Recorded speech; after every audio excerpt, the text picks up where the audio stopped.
Why would it be changed? Well, the syllabus wasn't this lecture supposed to be. No, this lecture was scheduled for today.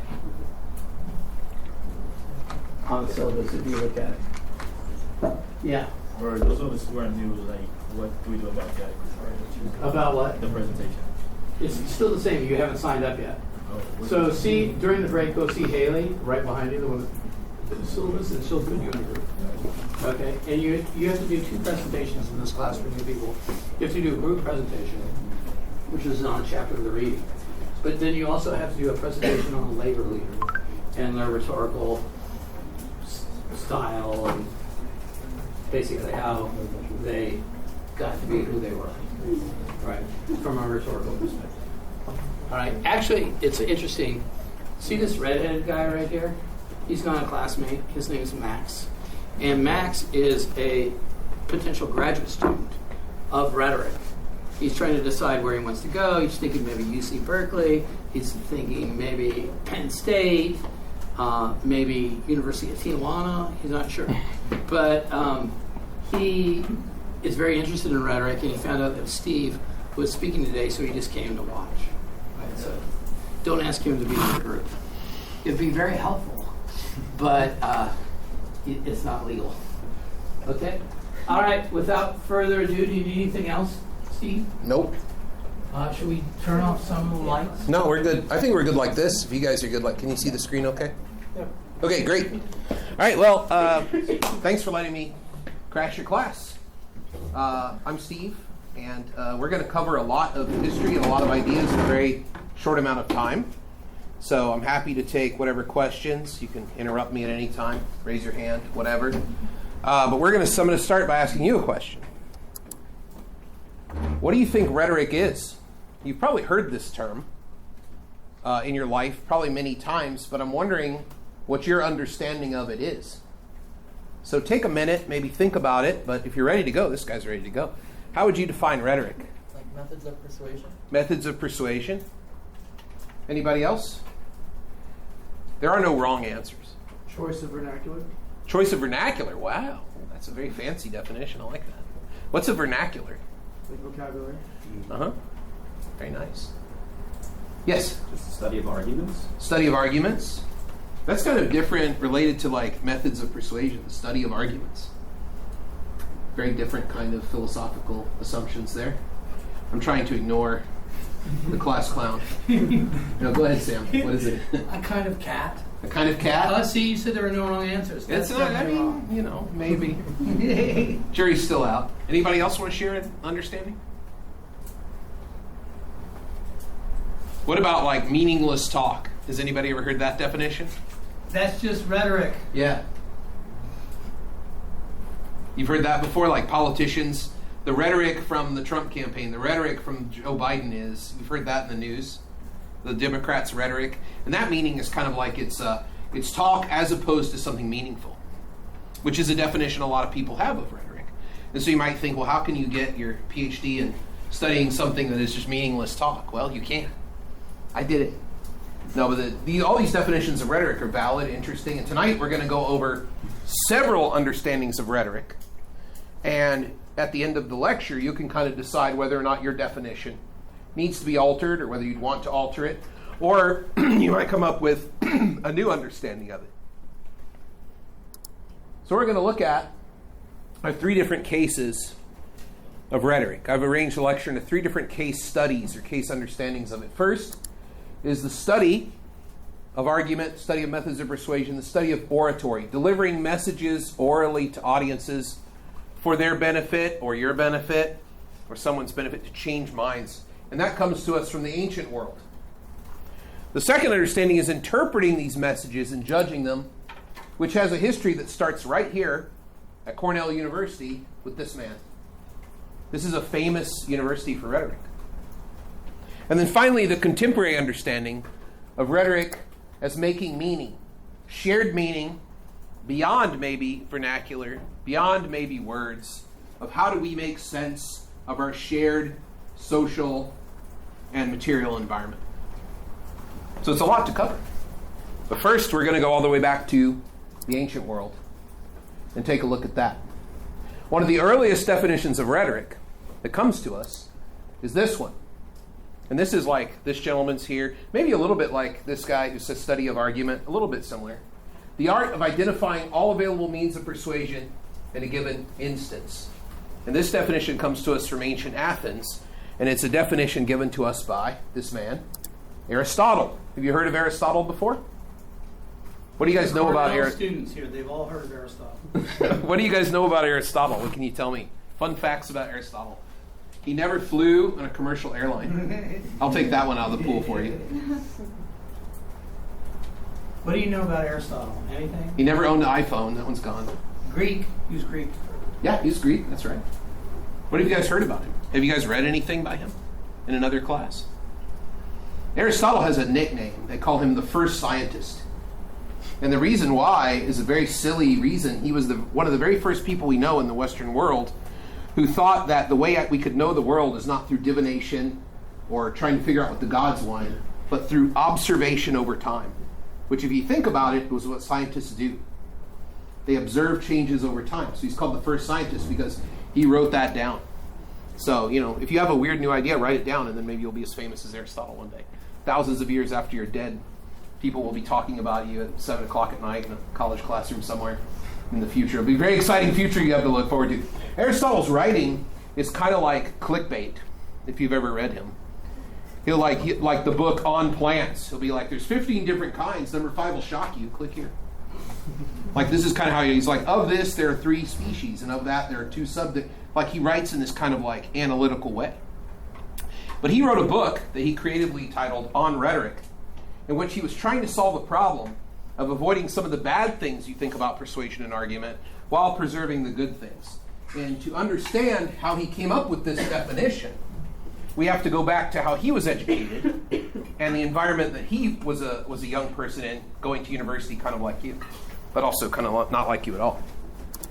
Aristotle lived in ancient Athens. In ancient Athens, you have 2 different groups of people. One of them is represented by this man here, Gorgias. Gorgias was one of the most famous people in ancient Athens. But you might not have ever heard of him. Has anyone ever heard of him before? He's kind of like, well, he's a performer. He's not Greek. He comes from Italy. He comes from Syracuse, not the one up the street. The one near Italy. And Greek was his second language, so he had this beautiful accent. And he liked to give public performances of poetry and speech and things like that. People loved the way he pronounced words. His oral performances would sell out very quickly.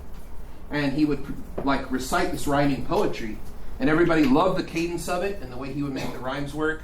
And people would attend this and they'd be like, this is great. Like, sound familiar? Sometimes music, sometimes not. But he was one of the top performers like this. And then at the end of it, he would say, I'll take any question from anyone in the audience and I won't leave until you're satisfied. I can answer any question. Why? Because I study the art of rhetoric. And if you want to be as good as I am, I'll teach you for a price. So it's a combination of like a hip-hop concert and then like one of these like learn how to sell real estate and make a lot of money kind of like infomercial performance like things. And this was Gorgias. But there are a number of other sophists like him. The sophists were professionals in Athens because Athens did not have 2 things that you take for granted. One, structured education. If you wanted to learn something, what you did was you found the person who knew how to do it and you made a deal with them. I want to learn how to speak about labor. I'll find Sam Nelson hanging out in the park. He'll tell me how much his rate is, and then I just pay him, and then I meet with him on his schedule and learn. There's no like formal schooling beyond that. The second thing is there's no attorneys. So if you're accused of a crime, I'll just pick on this guy because you're right in front of me. If I accuse him of stealing from me, I have to drag him into the court myself and make my case in front of the jury. Like, what else do you guys know about ancient Athens? I feel like I might have skipped a bit here. Do you guys know anything about ancient Athens? What are some of your assumptions about things you remember from history? Did they use sophists in court? Yes, but the sophists wouldn't speak for you. They would teach you what to say and say it like this. Make sure you really draw that out emotionally because it'll affect the jury. Like when you're going to say that, pause for a second and collect your emotions because it's very emotional. You'd be like, go. So they would teach you how to make your defense speech or an accusation speech. Mostly they worked in defense. What else do you know about Athens? What are some of your big assumptions about it? Yes? First democracy. Democracy. They had democracy. But what was Athenian democracy? Very restrictive. Yeah. White male landowners? Yeah, that's right. You had to prove not only did you have to own property, you had to prove you were Athenian a certain number of generations back without any gaps. And the other thing is you had to be born there, and you had to be a man. So Athenian women, even if they're Athenian, had no voting rights and very little rights at all. Athenian women is kind of like being a woman in contemporary Iran. If you're out in public, you have to be escorted by a man, an older man, either your husband, your older brother, your father. Can't be out by yourself. Only foreign women can be out by themselves. And normally, they were sex workers. But they had a lot more money, a lot more education than a lot of the Athenian men around them. They were like, I'm Athenian. I'm awesome. Mm-hmm. But women from other Greek city-states would come, and they knew the language, they knew the culture, and they could come and study and know a lot. And there's some famous ones in the history of Athens that we know about from ancient history. Gorgias was a huge celebrity. Like a producer and a rapper and a teacher, like doing all of it at once. And then he would do these amazing things, strange things. Like one time he said, my new mixtape is dropping next week. It's called Encomium to Helen. Now, do you guys know anything about Helen from Greek history, from ancient Greek lore? What can you tell me about Helen? Beautiful. The most beautiful woman in the world, supposedly. Like everyone would just stop and stare. From Troy? Well, she was from Troy, that's right. Yeah, she's a Greek woman. She is Helen of Troy, but she got kind of spirited away by a Trojan man, right? By a guy named Paris. And we're not sure how they got together, but we do know she was very unhappy with her Greek husband, who's a king, Menelaus. So unhappy they would drug each other at dinner, either, I don't know, maybe to feel attractive to each other, or maybe so that the other one would pass out, so they wouldn't have to deal with them in the so they wouldn't have to deal with them in the bedroom. But she got spirited away by a guy named Paris, who is he's always called beautiful. Like this is all Homer. This is like the Iliad and stuff like that. I'm sure you may have read that. But the thing about Homer is his writing is a lot like Donald Trump. You know how Donald Trump makes up little names for his political opponents, like little Marco, Lion Ted, Low Energy Jeb, Sleepy Joe.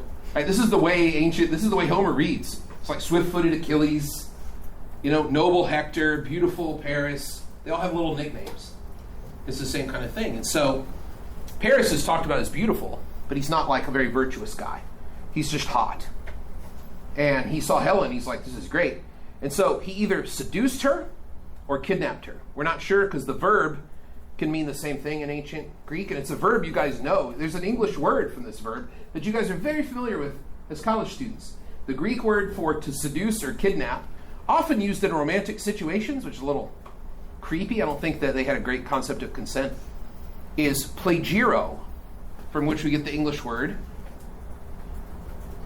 Something you should never do in your paper? Plagiarize. Interesting, right? That's an interesting connection. So scholars argue about this, that he plagiaroed her. Okay, did he convince her using rational arguments, or did he kidnap her and take her, and she was like, well, this seems like a better house than the one I had? We don't know. There's a lot of mystery about this kind of stuff. And problem with English, not a problem with Greek. All the Greeks knew what it meant. Problem with English, right? Just like how in Greek there's 4 words for love.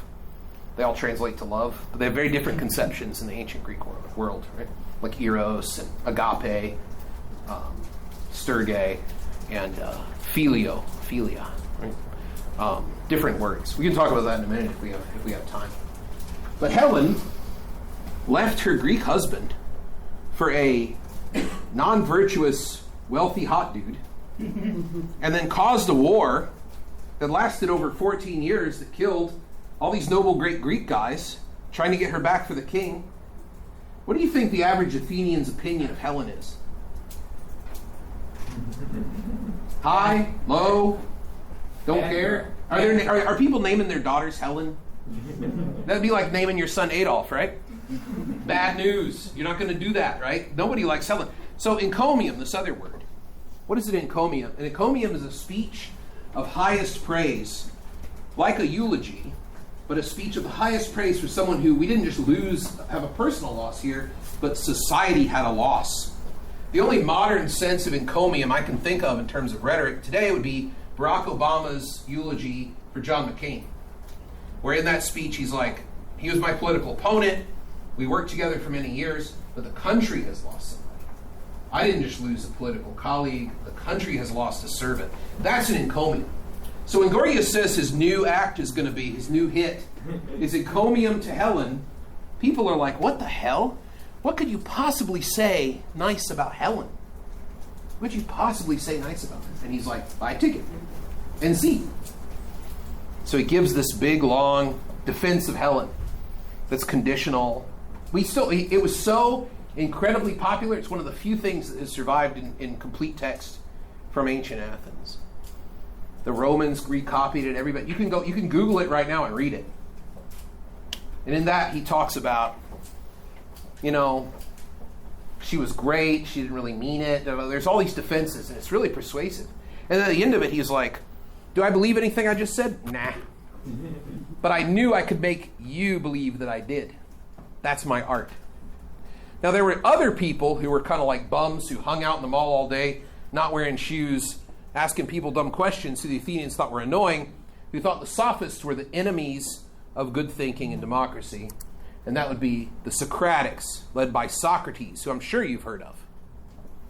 And Socrates was not the winner at the time he was alive, but in our history of the West, we don't even study Gorgias at all, and we think Socrates is super wise. What was Socrates' opposition to the Sophists? He said, they make what's unhealthy for you appear healthy. They make what's good appear bad and what's bad appear good without actually knowing what's bad and good for people, which is something you can do. Now, Socrates never wrote anything. I think you probably know that. We know most of it through his student Plato, who wrote all this stuff down. And Plato admired Socrates so much, he spent almost his whole career writing all of these dialogues that read like transcripts, but they're really kind of like plays, about how terrible the Sophists are. One of his is titled Gorgias, and it's a confrontation that we don't know if it historically happened, where Socrates comes to one of these performances and he's like, do you know how you do that thing where you answer questions until everyone's satisfied? I'd like to try at that. And they have an exchange. You can read it. And in that, you get the sense of what the Socratics thought was bad about sophistry. And sophistry is kind of a bad word. People use that all the time, as opposed to philosophy. They'll say, well, this sophistry, like trickery, meaninglessness, a deception, it comes from Plato and Socrates. The Sophists thought what they were doing was politics. They're like, well, everyone has different experiences. Everyone has different perceptions. Everyone has different perspectives. We need to take that into account if you're going to persuade people. There isn't a good outside of that. And they all kind of shared that. They all had very different philosophies, but they all kind of shared that idea together. Socrates said, no, there is a good that transcends all of that, and we can know it. There's an ideal sense of what's good and right, an ideal, and we can know it through the forms. And that's what Plato's credited with, because he, scholars aren't sure what Socrates really believed, but Plato is saying this is Socrates' thought and writing it out. So this is the big fight that young Aristotle is involved in, is, are the Sophists a threat to democracy, or are they essential to democracy? Are they essential to the good, or are they distracting us from the good? And Plato was Aristotle's teacher. Plato set up one of the first academies. He called it the Academy. All these people are so creative. Aristotle's book on rhetoric is called Rhetoric. I guess if you're doing the first of something, you don't have to have a marketing team. You're just like the first academy. Let's call it the Academy. And Plato taught there formally, taught Aristotle there, and Aristotle became a teacher there and offered a course in rhetoric, much to Plato's dismay. But he thought he had figured out a way in the middle of it. And we'll get back to that definition. We'll see. So that's the conflict in ancient Athens. That's the conflict. Now, if I could just ask a question. Of course. Quick. So in that picture of Socrates, oh, sorry. that has disappeared by magic, Sorry. is this the picture where he's about ready to drink something? Yeah, that's right. Does anybody know what he's about ready to drink? It's not a juice. Margarita Madness. Yeah. It's not a Margarita Monday. slushy or a shake Yeah. or power something. What do you think it is? Yes. Yeah, poison. Poison, that's right. Do you know why he's drinking the poison? Because that doesn't seem very smart. That would probably kill you. And it does. Did anybody know? So he's charged with a crime, and the crime is he's corrupting the youth by making them think in weird ways that they should. Well, he said the gods might be fiction. And that's a serious crime in Athens. Yeah. Because if you say that, the gods might flood your city, send an earthquake. They might destroy you for denying them. And he tried to skirt this a bit. There's something funny. Have you guys read any Plato books in class? Maybe a few of you have. Well, funny thing about Plato, like Socrates, is he's always like, when people give him really good answers, he's like, by the dog. Like, he says that a lot. And you're like, what the hell? What does this mean? Well, he used to say, by Zeus. And people are like, you swear too much on the gods, you're probably going to get in trouble. And, Athens has the death penalty, so be careful with these big offenses. You can't deny the gods. They'll rain down holy hell on the city, and it'll be in your fault. So people will punish you before that can happen. He's like, I don't think that you really believe in the divinity of gods, and I'm going to prove it. So he decided he would swear on gods of another religion, the Egyptian religion. So when he says by the dog, he's swearing on the Egyptian god Anubis, the god of death, who is a dog head. The Greeks were very familiar with the Egyptians. They had Herodotus, who'd gone there and written travel logs, and told them all about life in Egypt and how weird it was, all the weird animals in the river. He gave names to, like hippopotamus. Hippopotamus is a Greek amalgate between the word river and horse, right? So the ancient Greek word for horse is hippos, and the ancient Greek word for river is potamos. Hippos, potamos, the horses of the river. That's what Herodotus thought they looked like to him. And then we also have his word that we just alliterated, crocodilios, his alliteration of an Egyptian name for these monsters that lived in the Nile. Crocodilios, right? Kind of scary. So, but why is he drinking the poison? Because they're like, we're going to kill you. And he's like, let me kill myself. And so he's like, I'll drink hemlock, which is a very poisonous thing. He puts in the thing, and this is a very famous picture. There's lots of different versions of this, of him, lecturing to his students right before he kills himself. Let me give you a final lecture before I go, right? And I actually have a big picture of this that an old professor at Cornell found out I was teaching rhetoric. He had taught rhetoric years, like in the 60s. And he's like, I want you to have this. I'd never met the guy. And I'm like, oh, is he going to give me some rare book or something? And it's this big, I have it in my 5th floor office, this big picture of Socrates corrupting the youth and about ready to take the hemlock. And so I thought it was a nice gift. It is very nice. Yeah, I enjoyed corrupting the youth. So I thought it was appropriate. Yeah, it's a great painting. Yeah. If you can ever see it. For real, it's great. And they're supposed to know who all the different students of Socrates are. But by the dog, by Anubis, you're right. So he's kind of making fun of the people who prosecuted him. They got very annoyed, and so they kind of went for it. Drinking hemlock is standard death penalty in Athens. Like, you're going to be forced to drink this. And that's what he did. So, what did Gorgias believe about rhetoric? Well, here's his definition. And this is a direct translation from Encomium to Helen, where he's like, that case I made for Helen, do you think I believe that Helen's innocent? I don't care. I just did it because I can. Because I have the power of rhetoric. He said, what is rhetoric? Speech is how this translator translated rhetoric. It's a powerful lord that with the most smallest and most invisible body accomplishes most godlike works. It can banish fear and remove grief and instill pleasure and enhance pity. Basically, from Plato's point of view, the ultimate manipulator of human emotions and thought. From the Sophist point of view, the ultimate political tool to bring people together, move people apart, or get people to see that other people's point of view matters. That's the debate in the ancient world. The Sophists are winning that because they are filling a professional function that the Athenians need, given their form of government.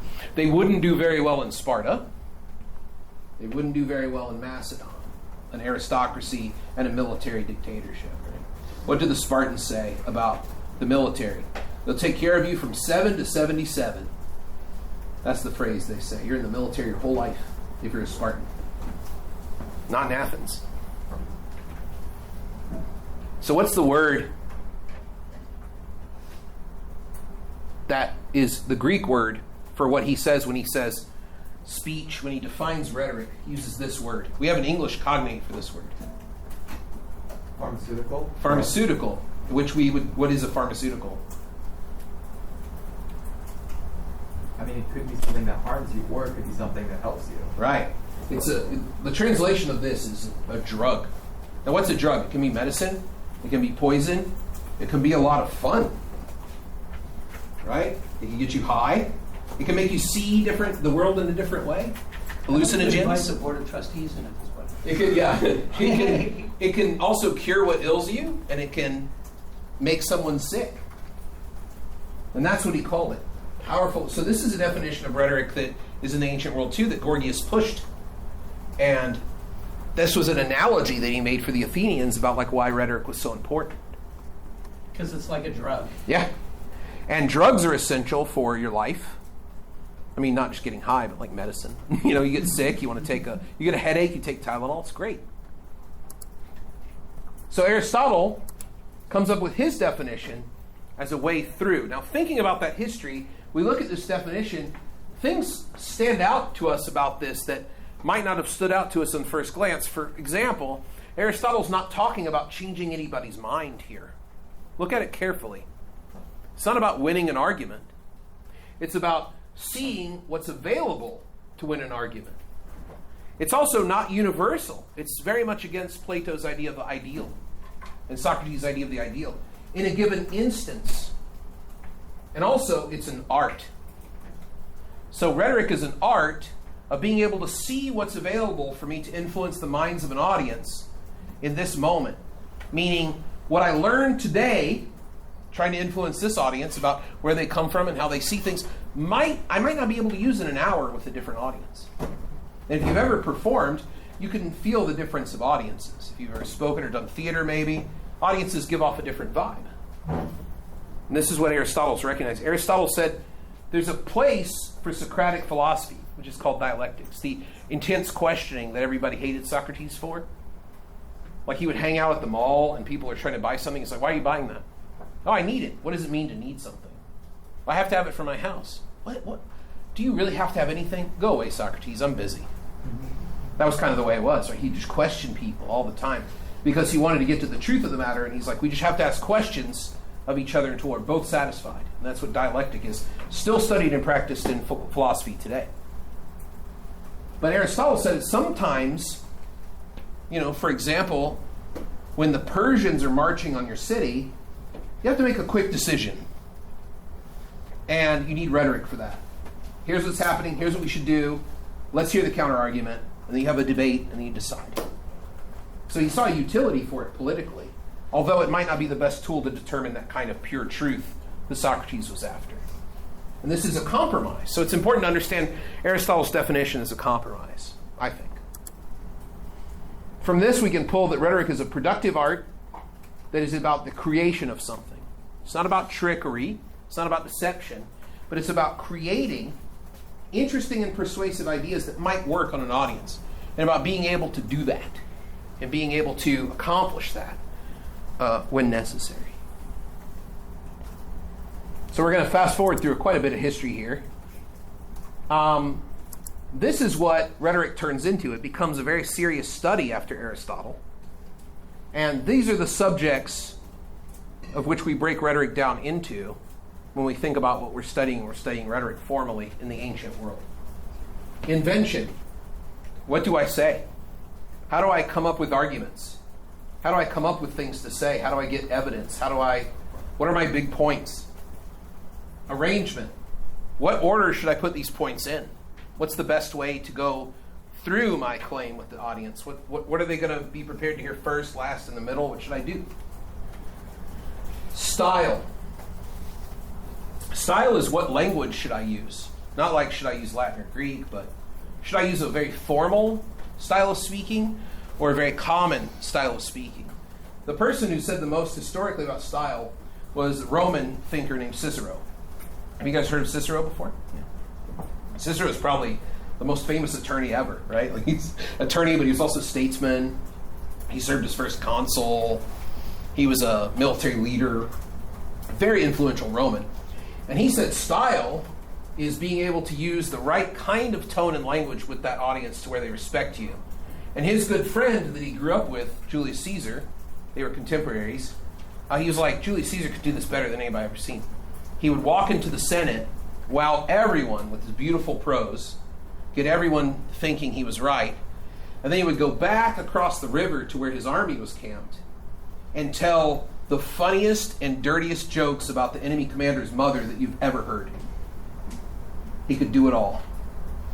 Right? So that's what style is being able to talk in a formal, incorrect, but proper way, if you think about it like that. Like small things like eliding. You know, eliding from linguistics. Like instead of I'm going, people might say I'm gonna. That's eliding, a natural part of speech in every language. But in English, it's like I'm gonna. Or like I grew up in Texas, and we say I'm fixin' to, which means I'm about to. But this is eliding, changing it up, right? Leaving the ends off. This can be a really important move to show an audience that you are speaking like they are, that part of them. So every big presidential campaign, they have these language coaches who teach them how to say things for the region that they're campaigning in. So they sound more local to get a kind of a non-responsive kind of way. Like, you know, George W. Bush said United Nations in all these different ways depending on which part of the country he was in. And I'm sure we're in an election season right now.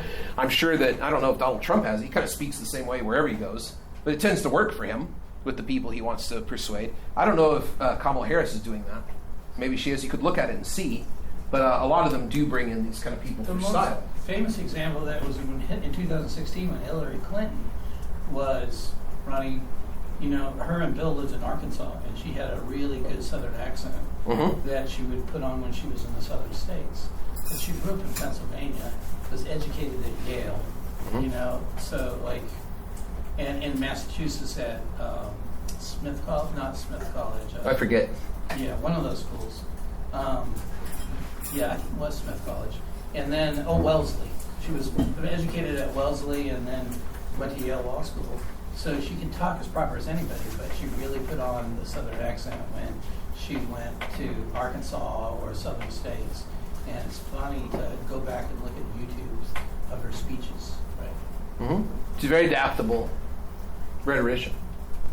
Delivery is how do I use my voice, my body language, my tone, my volume to get across the audience. So how do I move through this space to keep and maintain your attention? How do I make things sound really important? How to make things seem unimportant? I speak more rapidly, more slowly, more intensely. I speak with emotion in my voice. I convey sadness. It's the study of all of that. And then memory is in an age where easy writing, you guys are all using laptops. So this is like, well, there's an iPad. Good. But there's like a lot of computers in here. This is very easy and cheap writing. For a long time in human history, writing is very expensive. You have to like carve into a stone tablet. Or you have to get a metal tip and heat it in a candle to write in a wax tablet. That's what the Romans did. It's kind of like an Etch-a-Sketch, right? Like when you were done with it, you would just heat it up under the over the candle and like shake, and it would make the wax all smooth again, and you'd let it cool, and then you could write something else down. So you couldn't read a manuscript. You had to memorize your speech, and they would speak for hours. So they developed all these tools and mnemonics and tricks to memorize long speeches. Cicero says, just imagine, if you want to memorize a speech, just imagine walking through a very expensive house and the furniture, and that'll help you remember it. And I'm like, I don't think I would remember the furniture that I would come up with to help me remember the points of the speech I would make. But they were able to do this. And ironically, we've lost a lot of these techniques. We can read about them, but we don't really know how they worked.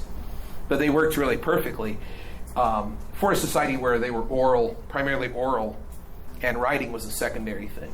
In fact, in ancient Greece, writing was kind of a new technology.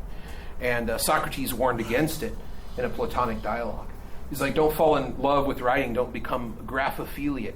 Don't become a lover of writing because it would dull your brain.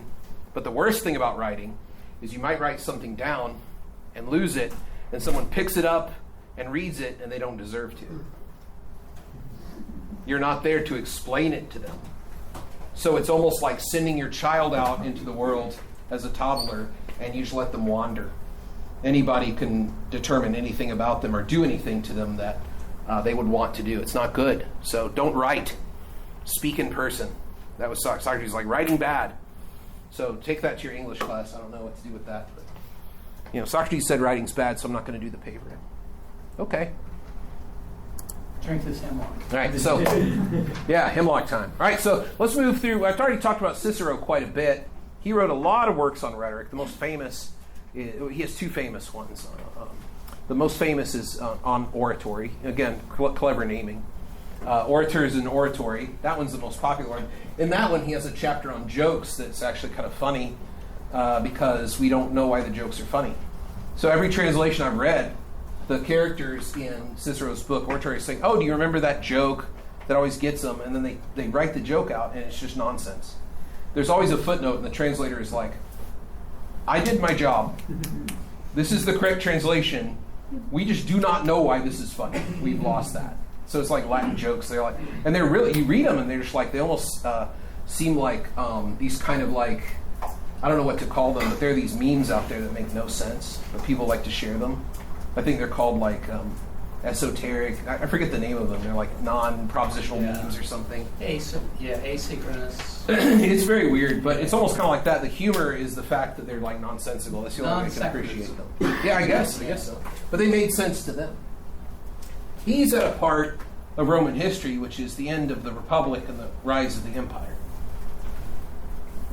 If I could mention one thing about of course. Herbert. So some of you may know that there's a town very close here named Cicero, New York. Have you ever heard of that town? It's by Syracuse. And there's another town. So why do we have all these Greek and Roman names around here? Like Ithaca is the name, right? Like Greek name. And Romulus. And just there's a ton. There's a Rome, New York, right? Why do we have all these things? So like around 1800, there was a guy in the map office up in Albany. And this is when they were figuring out all the names of upstate New York. And so if you were in a town, you could write to Albany and say, we've all had a meeting, we all agree, this place should be called Pig Hollow. And then the guy would get the thing, he's like, we're not calling any stinking city Pig Hollow in upstate New York. You are now Romulus. Or you are now, he'd give them a better name.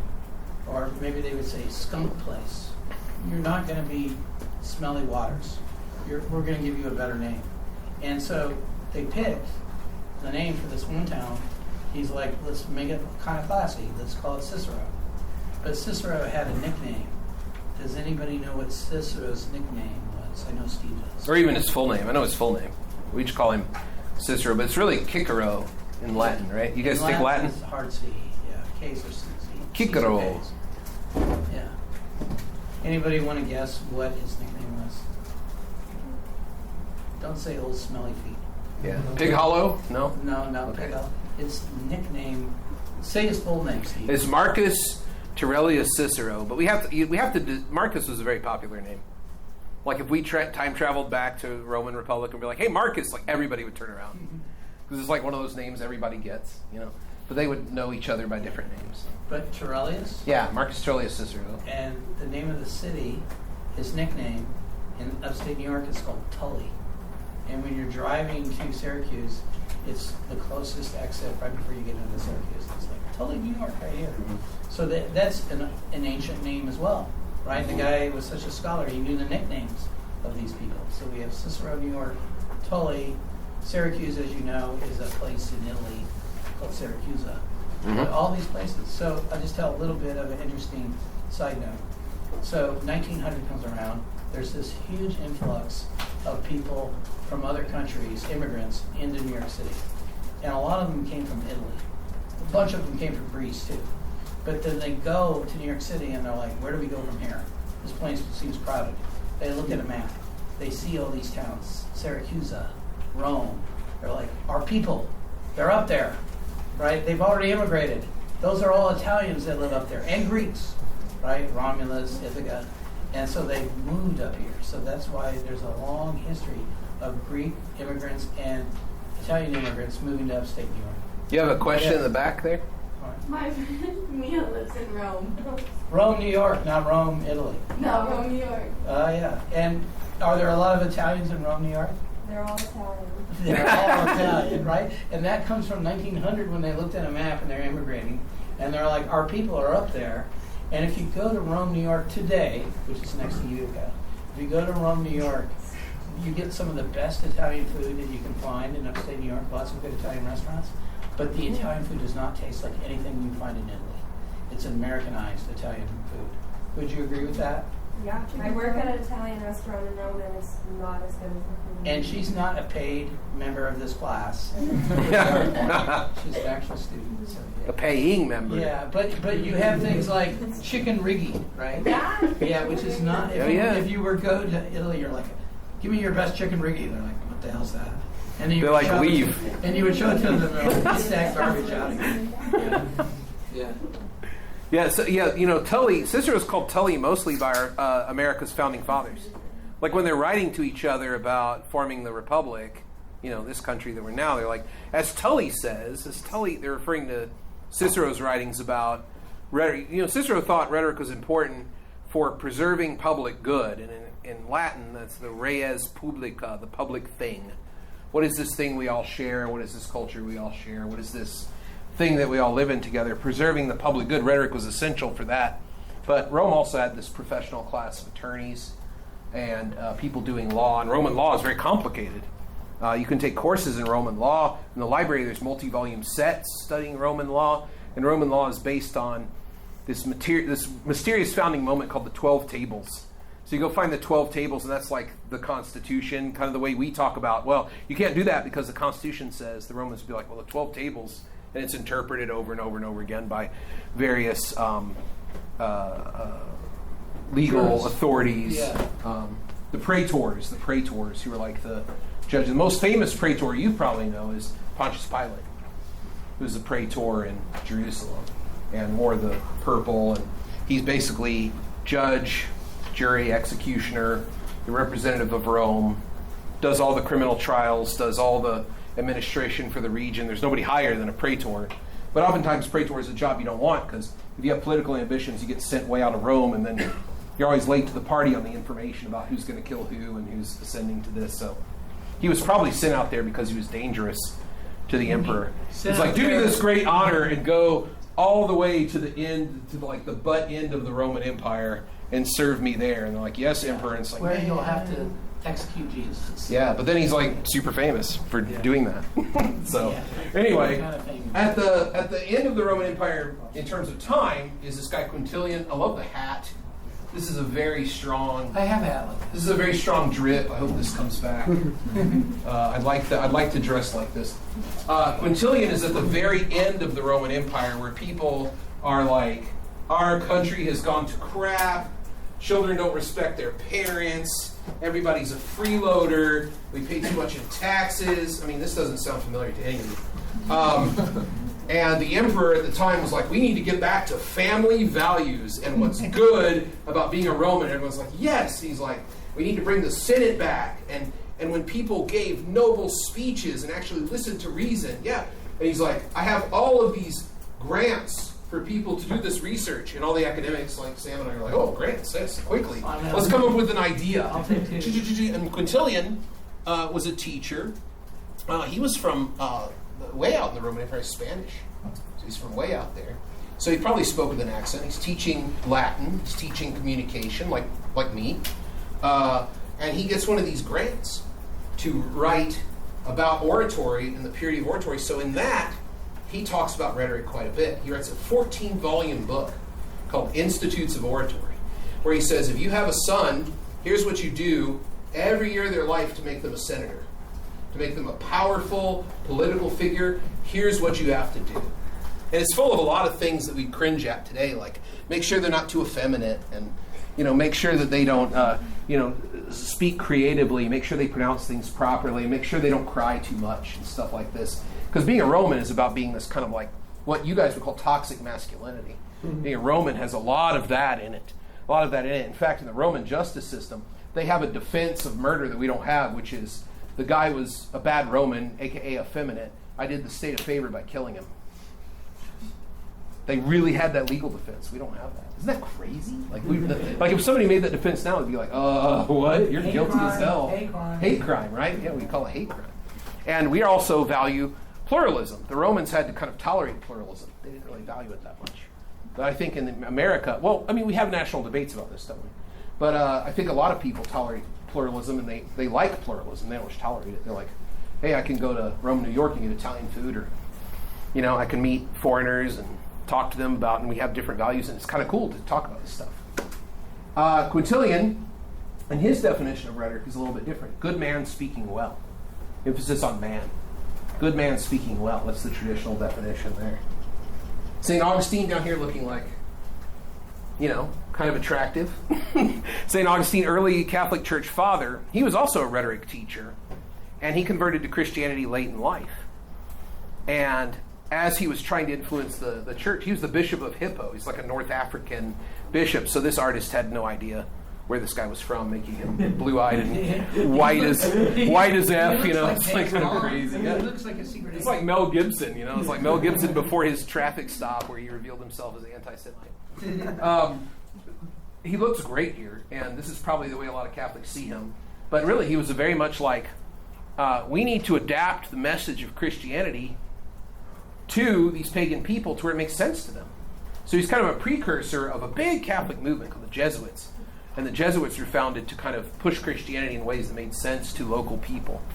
They would dress in local clothes. They would describe the story of Christianity and Jesus to them in ways that made sense to them with their local traditions as a way to persuade them, as a way to get them their message across to save souls. Other people in the church thought this was like debasing the Christian message or making it impure in some way. Big fight about that. The Jesuits are still around. And the Jesuits also are big at argument. They're famous for being arguers. And almost every Jesuit college in America has a big debate program. That's right. Gonzaga, Boston College. Yeah. You can name them all. They're like, oh yeah, we have a big debate program. Because the Jesuits are kind of known among the other Catholic sects as, like, you don't want to get an argument. They will argue over everything. They're like, this is nice butter. Define nice. Define butter. And this is fun for them, right? Because they're honing their skills. Yeah, it's practice to try to convert people and make them feel like they've done it themselves, which is kind of the power of rhetoric that Gorgias talked about, right? So his definition of rhetoric was rhetoric has three faculties. Even though it might be pagan-inspired, it has three important things for the church. Rhetoric can teach, rhetoric can please, and rhetoric can move. Teach, please, and move. That's what you want to remember about St. Augustine's understanding of it. It's used in teaching. So I would be doing rhetoric right now. Right? Which is weird because a lot of times you think of teaching as like just the conveyance of information. But the more you think about it, you're like, is there a persuasive element here? Is there an attractive element here? Am I altering what I'm saying to get your attention, sustain your attention? Am I making the persuasive argument that what I'm saying is important? Like any professor would. This is vital. Now they can like commit fallacy of like ad baculum, appeal to power. They'd be like, this is important because it's going to be on the test. Not necessarily attractive or convincing, but true. Oh, yeah. But they could also make it attractive and convincing by saying, look at how interesting this is. Look at how this connects to your daily life. So that's the legacy of Augustine. And it's going to be on the test. I won't be here for that, but Sam will be here. So, Francis Bacon. He's living in the early modern period. He's very famous for lots of reasons. Not inventing bacon, which is what Sam always says. Stole my joke. Francis Bacon, he was a breakfast meat. early modern scientist, and he had a very complex definition of rhetoric. He said, rhetoric is the application of reason to the imagination for the better moving of the will. It's a complicated one. I'll say it again. Applying reason to the imagination for the better moving of the will. So this would be, I have reasons, and then I'm going to make you imagine a situation where these reasons are directly applicable to you, and that's going to change your will of how to think or feel or move through the world. It's going to make you do something different. It's going to move you to change. So as an early modern thinker, this is the way rhetoric goes. And rhetoric, at the time of Bacon and after Bacon, is the thing that you study at university. It's the thing that is the most important discipline at the university. It's the way science is treated here at Cornell, I would imagine, or maybe agriculture. Or, I don't know what it would be here, but at most universities, science is like, oh, you're a physics major? Whoa, that's serious. Oh, you're super smart. But it's like, oh yeah, I'm studying rhetoric. Rhetoric would govern everything. It would be what you would take as a core curriculum, and then you would study something else. But rhetoric would be the thing that's seen as your way to interact in civic society and professional society. So almost all of your classes are about it.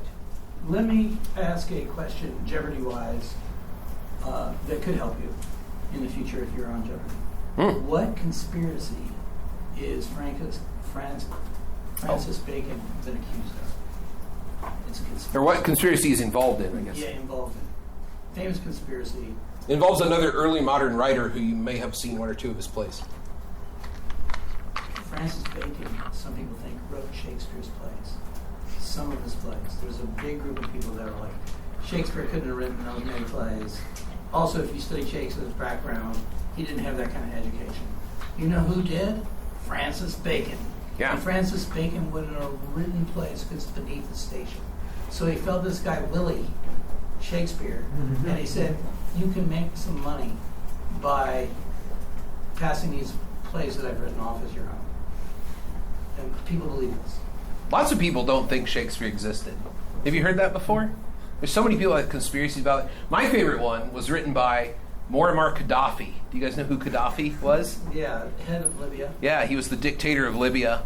And he said, Shakespeare is too good of a writing of English for English people to have done. He had to be an Arab. So the English even couldn't say his name correctly. It's not Shakespeare, it's Sheikh Zafar. And he was an Arabic guy. And he could do English better than the English. And he wrote a whole article about this. I love the theory. Sheikh Zafar. I'm like, oh, are you going to go see the new Sheikh Zafar play? It's like, what? I'm going to start pronouncing that way. If I had an indie band, Sheikh Zafar. That's a good That's the name. for I a think it's band. great. Yeah. Oh, Sheikh Zafar. I saw them at a little festival outside of Akron last summer. They rocked. Well, any good story needs a bad guy, right? Can't have a good story without a bad guy. And we've had nothing but good guys so far. These are like pro-rhetoric people. With the exception of Socrates and Plato. We need a bad guy. We need our person who turns to the dark side and wipes out the Jedi Order. We need our Darth Vader. Peter Ramus. Here he is. Peter Ramus was studying rhetoric in France. He was a rhetoric teacher in France, and he wrote his doctoral dissertation about Quintilian, who we just studied a minute ago. And he kind of turned Quintilian on his head.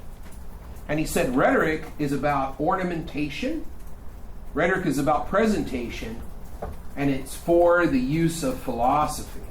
So he flipped it. Instead of rhetoric being the thing that generates philosophical ideas, which Cicero would have thought of it this way, and I think even Quintilian would have thought of it this way, his writing about Quintilian says some things about rhetoric, which are controversial.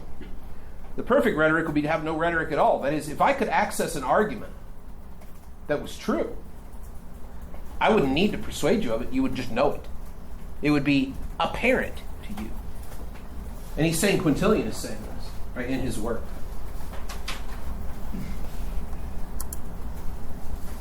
So, yeah, I kind of went ahead of myself there. So, Peter Ramus was killed by his students in St. Bartholomew's Day Massacre. It was a religious war in France between Catholics and Protestants, and his students thought he was the wrong side. And he was in his office grading papers, and they stormed in and threw him out the window.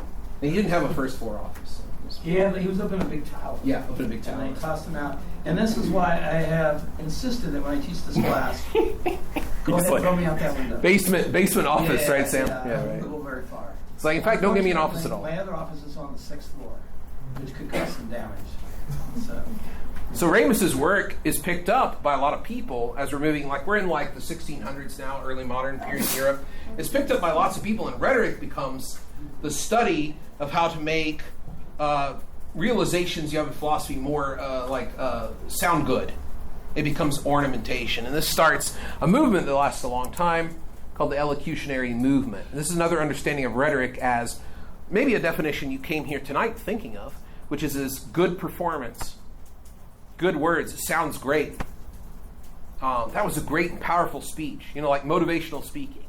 You know, not a lot of substance, but it sounds All great. style, no substance.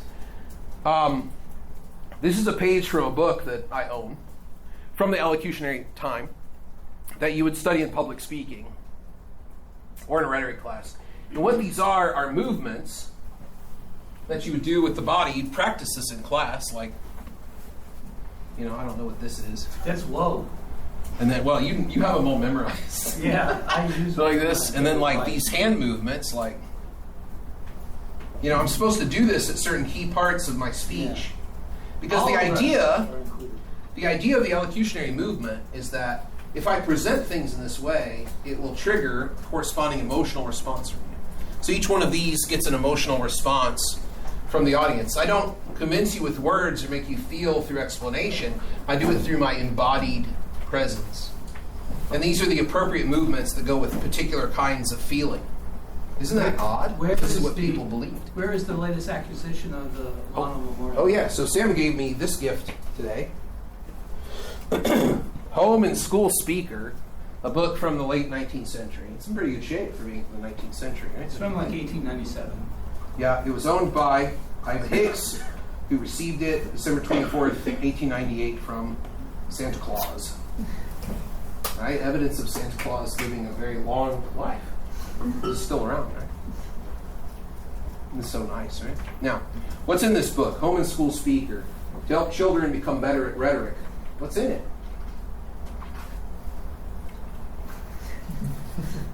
Pictures of the different things you do when you're saying a speech. Like if you want to say, this really means a lot to me, you have to do this.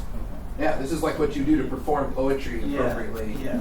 Or Get the give meaning any kind of across. speech, right? They took this seriously. This is what the study of it was, elocution. It's about moving the body. It's almost pure delivery, the study of almost pure delivery. It's not kids only, though. It's adults as well. This is for kids, but I have adult versions of this book too. And then the exercises are all poems, like rhyming poems. So you can get the meter and the pacing down and the emphasis down and communicate what's actually there instead of the sing-songiness. Like when children read a poem, you get this kind of, the natural thing is to do the sing-songing rhyme thing, but you might want to communicate some of the, feeling, denotative meaning of it along with the feeling of it and do it expertly. And that's what this book is all about. Gestures and foot position. How many of you, when you're speaking, are concerned about your foot position? Yeah, it's like you have to you have to be very mindful, very demure. Right? You have to this speech is very mindful, very demure. I can tell if someone's had professional speaking training by looking at their feet. And recently I heard the chaplain of the U.S. Navy give a speech. And she has to give speeches all the time, eulogies, things like that. And before she spoke, I looked at her feet. I was sitting on the side. And she put her feet exactly like that. And the reason why is what the training is in the elocutionary movement. If you put your feet side by side instead of one slightly in front of the other, what do you have a tendency to do? Right? Oh, yeah. And you get the rocking back and forth. If you have one foot in front of each other a little bit, can you do that? No, you fall over. You're rock steady. And so before she started to speak, I was like, I wonder what kind of speaker this person's going to be. So I did that thing with her foot because I was kind of on the side of the podium. And I'm like, it's going to be a good speech. But it was probably a speech she'd given 1,000 times, right? Because she's a chaplain from the Navy. She has to go all over the place and explain why the Navy is important and what its connection is to, issues of justice and religion and morality, and why it's okay for us to have collateral damage, and she does this in a very convincing way. Yeah. Right? And it's because she's a trained professional speaker.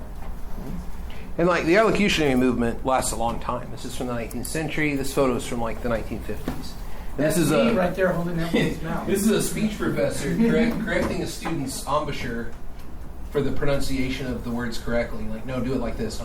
It's like theater training. And a lot of speech departments are in theater departments at this time too. So it's like this kind of thing. But this is an attempt to remove any of rhetoric's powerful influence away from itself and make rhetoric just kind of this performance art, this art of delivery of truths and understandings that come from the proper sciences. And rhetoric is just like the showcase of these things. It's also a great way to preserve privilege, either economic, racial, social status, class. Because if the marker of this is to deliver some kind of inert information, but do it in a way to show that you're educated, you're actually kind of like reinforcing ideas of privilege of all kinds. And if there's a correct way of speaking and you don't do it, then you are incorrect. Your body is incorrect. You do not, like, who can speak from up here? Nowadays the question is like, well, who is ever qualified? But that still could be a problem politically. It still could be a problem of privilege. But elocution was a political tool in a lot of ways to keep the right people in the position of power of speech and the wrong people away from it, because they just won't speak correctly. They won't talk right. And a lot of that history is being detailed, but the elocution movement comes to, it's around a long time, and it's about beautiful words is a lot of times what it's called. I just want to add a couple things. When I taught at the University of Vermont, I was in the Department of Theater, because that's where they thought speech belonged. When I was taught at Syracuse University, I was in the College of Visual and Performing Arts, because public speaking and debating was considered a performing art, right? And so when I came to Cornell, at first I was in the Department of Communication. I eventually convinced them that it's really about learning how to make good arguments. And ILR school goes, oh, we need that. So we have the only school that teaches rhetoric, argument, and debate in a labor school in the history of the earth.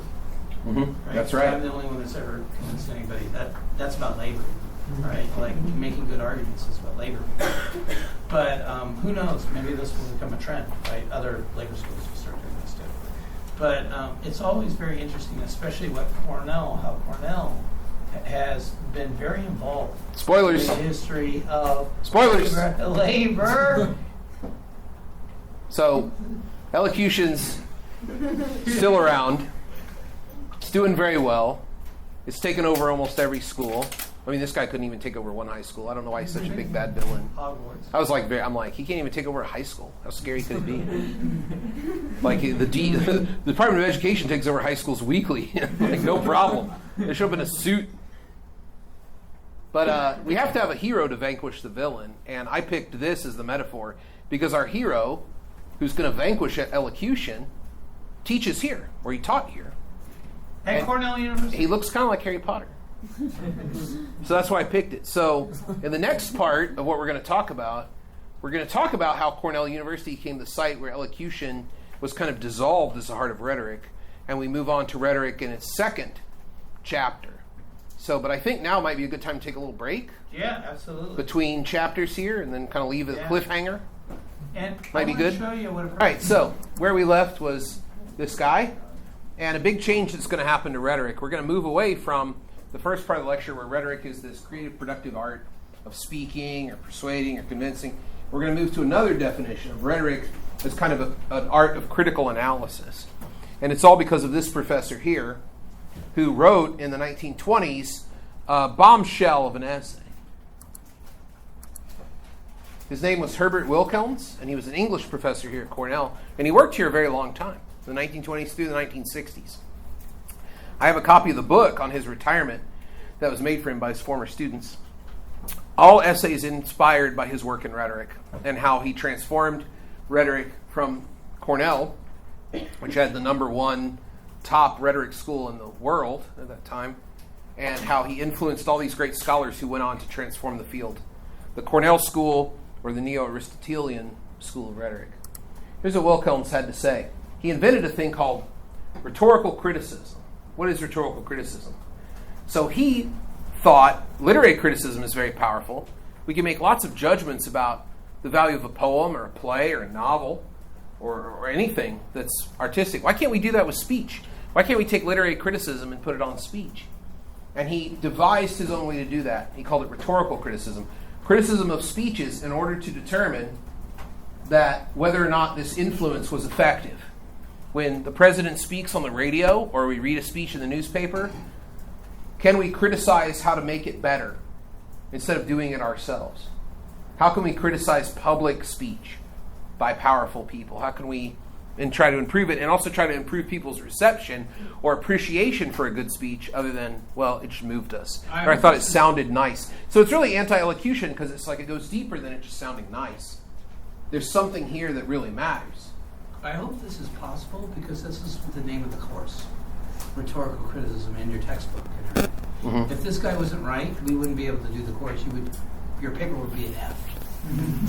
Yeah. So this is a picture, famous artist rendition or something sketched at the time of Abraham Lincoln addressing the Cooper Union, his famous Cooper Union speech, something that rhetorical critics have written about far too many times, in my opinion. Sorry to those watching it. Here are my friends who do this work.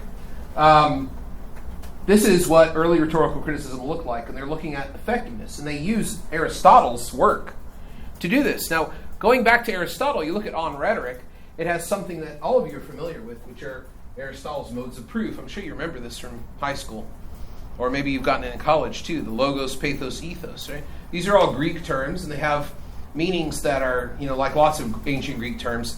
It's a problem in English. So logos, we get a couple of English words from this. Logic, logography. Logician. But logos really just translates to word or reason. Right, so it'd be like Microsoft Logos, this program that everybody uses to write. It just means word or reason. And this is arguments that you make or claims you make that are based on sort of common sense. These don't come from the library. Aristotle on Rhetoric has a whole other section of proof where he calls these proofs, he calls these artistic. The other ones are called inartistic, and that's like the law or oaths that people have made in public forums or, quotes from plays and theater. And then a very controversial one, which is evidence derived from slaves when they've been tortured, which I think our government still believes that this is a good source of information. We still have Abu Ghraib, we still have Guantanamo Bay. We have all kinds of nefarious dark sites in Eastern Europe where they keep terrorists and interrogate them. Our government's been doing that for a long time. So we tend to believe this is a source of good evidence as well as, when you torture somebody, the truth bubbles out, which Aristotle believed too. Those are all proofs you don't make up. You go find those resources. Logos is something you invent. You create it out of what we might call common sense. Ethos, we get the term ethics from this. We get the term pathetic, empathetic. Ethos means character. A lot of times people will translate this as expertise, but when we think of expertise, we think of it a very different way than they would have in Aristotle's time.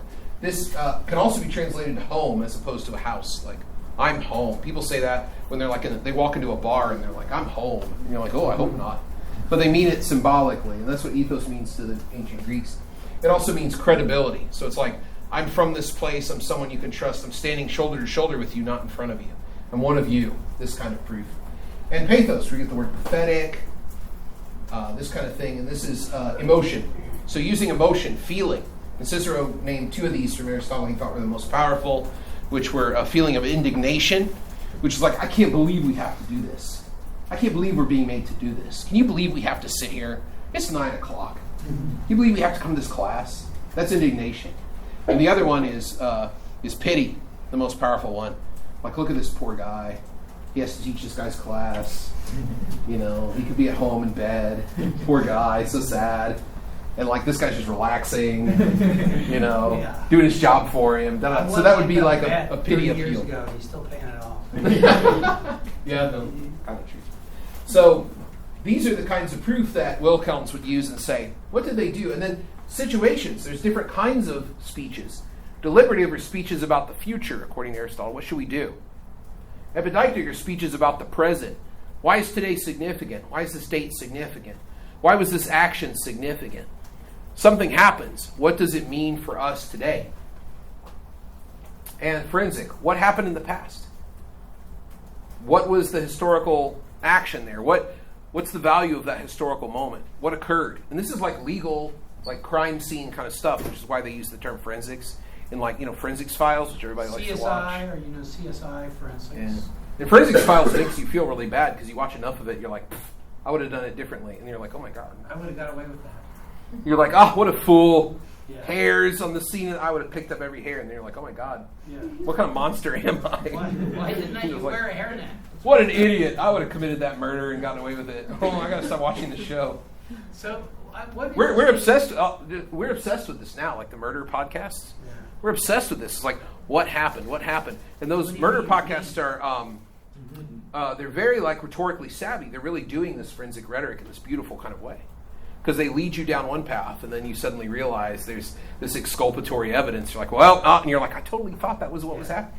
You got to go back, tell another story. Beautiful. So it's interesting, forensics, right? It comes from the for part comes from like the same Greek root as the word forum, like, to expose, open. We're going to discuss this in the forum, open when everybody can see it. So to expose. And so my title here at Cornell is Director of Forensics, which is kind of weird because everybody thinks of the CSI, like I do autopsies or something. So when I first got here, they asked me, when I went to parking, they asked me, what's your job? And I'm like, well, I'm Director of Forensics. And they're like, oh, you need a good parking pass. And I'm like, yes, I do. But I didn't understand why. And they're like, you probably have to move bodies in and out of your office to do those autopsies. And I'm like, yes, I do. And so they gave me this amazing, like I could park anywhere, right? And then as I was walking out, they're like, why do we need a Director of Forensics at Cornell? Copy. And I have the golden pass in my hand before they figured it out. And I'm like, who's going to solve the murders here on Cornell campus? And they're like, oh yeah, good one. And so then I just left. And I had it for 2 years before they figured out I was a liar. You had to give it up? Yeah. That's terrible. They're like, you're just a regular faculty member. You're not doing autopsies. Just show up at the parking office in like a white coat. Yeah. There's about to be a murder here. Yeah. I'm just going to wait around. Oh, a nice parking pass? I guess I can leave. No murder. So this is the early analysis that Wichelns comes up with, and he starts teaching it here at Cornell, and people come to study it. And it's the study of speech as, well, how do we make it more effective, and why should we think of one speech as better than another one? Just like literary criticism. Why is this poem better than another one? And they have ways and methods of doing that. And that's what Wichelns started, and he had tons of students, and became a very popular course of study here. It was the Cornell School of Rhetoric, and you still see references to that in the literature. Or they call them Neo-Aristotelians because they're taking Aristotle's ideas, which Aristotle used to teach people how to speak, and they're like kind of flipping them around to say this is how we can evaluate speech. So it's kind of going a different direction. So this whole study of rhetorical criticism started at Cornell, Mm-hmm. and it was called the Cornell School of Rhetoric, and it's still around today, like 100 years later. Nope, long gone.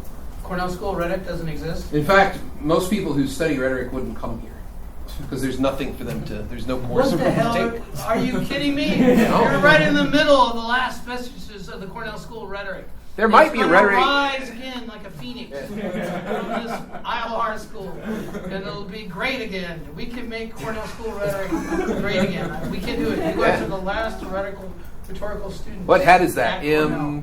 MCSRGA? Masurga? Masurga hat? Yeah. Are you wearing a Masurga hat? Make Cornell School of Rhetoric Make great Cornell again. School of Rhetoric great again. Yeah, I'm going to make the hats.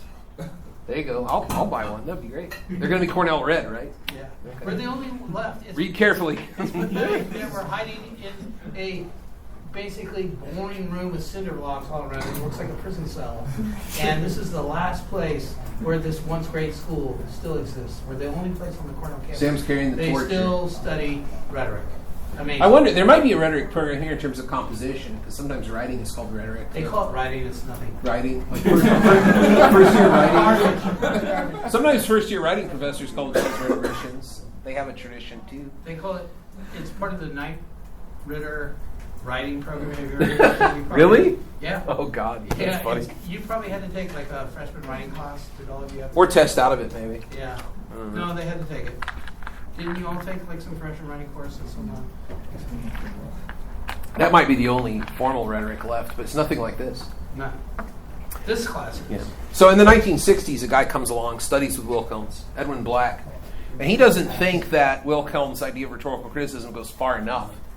He thinks that what we should be able to do is judge the morality and the ethics of speech and say, that speech that person gave is wrong because it violates ethics, it violates morality, it's an evil kind of speech. He wants to make these kind of judgments, so he creates a theory for that. And this is a theory people still use today. Very, very famous article from his dissertation, The Second Persona. What is the second persona? This is about to get really weird really fast. If Wichelns is right, that we can evaluate speech and say it's effective kind of in this vacuum. We can look at time and place. We can look at the audience situations. Inside that speech, if people are really trying to reach their audience, they are implicitly offering a model of that audience in their speech. Who they are, what they value, what they stand for, what they'll buy, how well they can reason. That's the second persona, is the implicit model of the audience in the speech of the orator. Does that make sense to everybody? It's kind of weird. So if I'm speaking to you now, the jokes I make, like, very mindful, very demure, these kind of things I do that I plan, I didn't meet you until tonight. But I had a concept of what this audience would be like.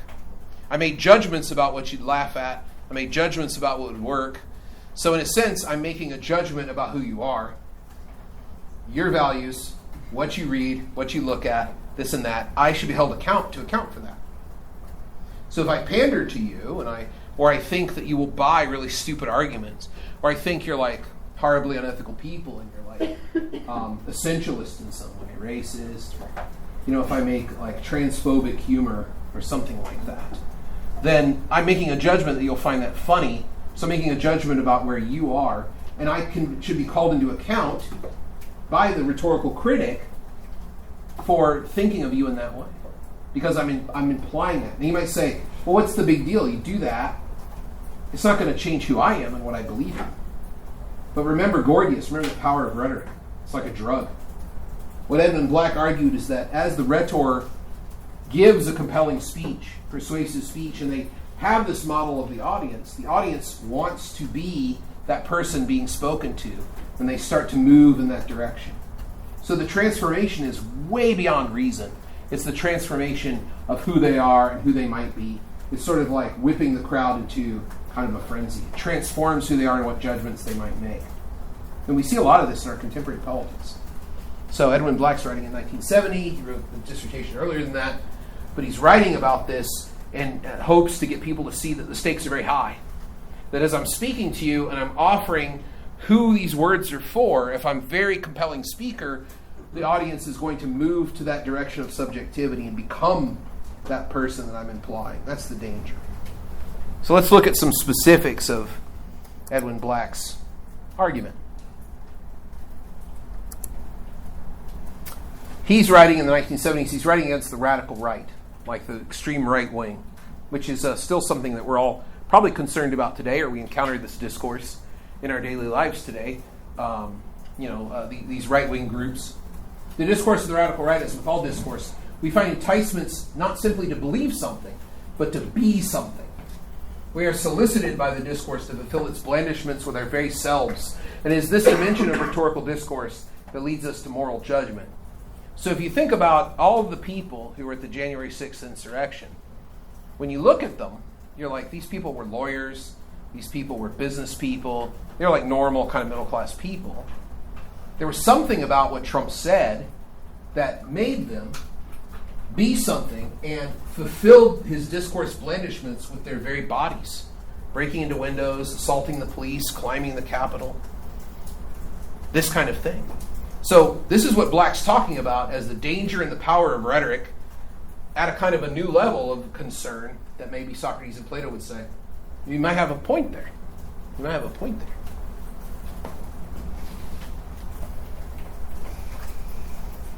So this is his definition of second persona in his words. I'll read it to you. The critic can see in the auditor, the listener, implied by a discourse, a model of what the rhetor would have his real auditor become. So I'm not just trying to get you to believe a logical argument. I'm trying to get you to become something. I'm trying to transform you as a subject, as who you think you are. You become a different person if it's powerful enough. What the critic can find projected by the discourse is the image of a man or a person. And through that, and though that man may never find actual embodiment, it is still a man that the image is of. This condition makes moral judgment possible. As at this point in the process of criticism, that it can illuminatingly be rendered, we know how to make appraisals of men. So through speech, I can appraise the speaker by saying, look at the incredibly bad image they have of who the American public is. Look at what they think they'll buy. Look at the way they evaluate information and reason and facts. Look at that. That's the kind of person that they think is out there. Maybe that's a reason not to listen to them. Maybe that's a reason to reject their discourse. Right? Does that make sense to everybody? This is stuff that's still used today. You'll still, if you pick up a scholarly rhetoric journal today, I guarantee you'll find somebody citing Black and talking about second persona. It's an incredibly powerful theory. And it came out, he has a Cornell degree, just like you will. So you're connected to this guy. Kind of cool, huh? Ph.D. in Cornell, and something that they don't even offer anymore in rhetoric, right? So when we're thinking about second persona, we think about communication in kind of a different way, and we're going to get to some weird stuff. This little guy, this is a great picture. This is probably the most famous rhetorical theorist of the 20th century. And it's somebody who Edwin Black drew on a lot for his work. This guy asks a few questions about rhetoric.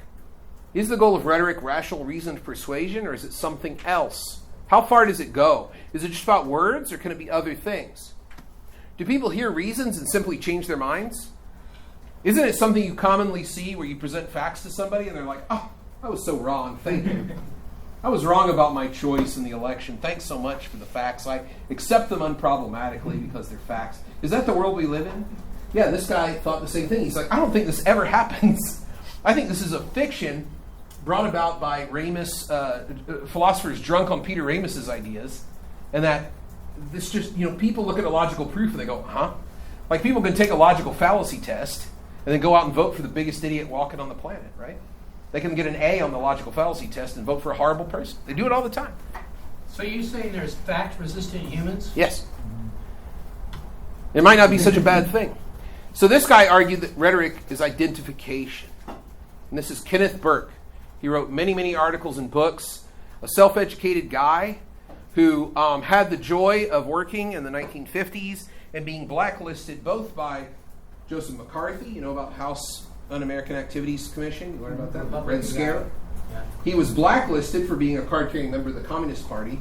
But then he went to the Communist Party meeting and they kicked him out too. So he couldn't work at the pro-red universities, the commie universities. He couldn't work there, and he also couldn't work at the other ones because he's blacklisted. So he went to the only place he could go, Bennington College in Vermont, where they study things like pottery and Native American lore and stuff like that. Kind of a hippie school, and he It's the taught most there. expensive college in America. Is it really? How much is it? Do you know? $90,000. Yeah, that's a lot of money.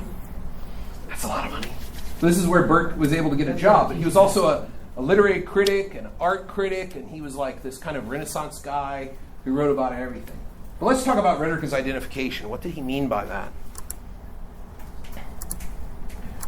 So here are some of his definitions of rhetoric. The realm of the subsidized lie. I think that's kind of a cool definition. The scramble, the realm of cloaked malice. He also talked about it as the human barnyard. I didn't put that up there too. That was one of his definitions. Rhetoric is forever proving opposites. So he has this kind of mystical understanding of rhetoric, this kind of strange one, that's based on the idea that people don't just want to tell you about something. They want to share in the being of it. They want to share in the vibes of it. And they want you not just to understand it intellectually, but they want you to be the thing, be a part of the thing they love. You can't rationalize your way out of identification. It's like you're either, this is the thing that I want to be this thing.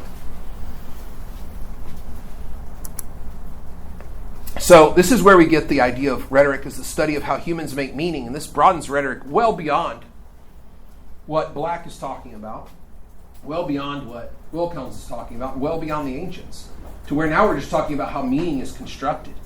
And it can really be anything. It doesn't even have to be verbal.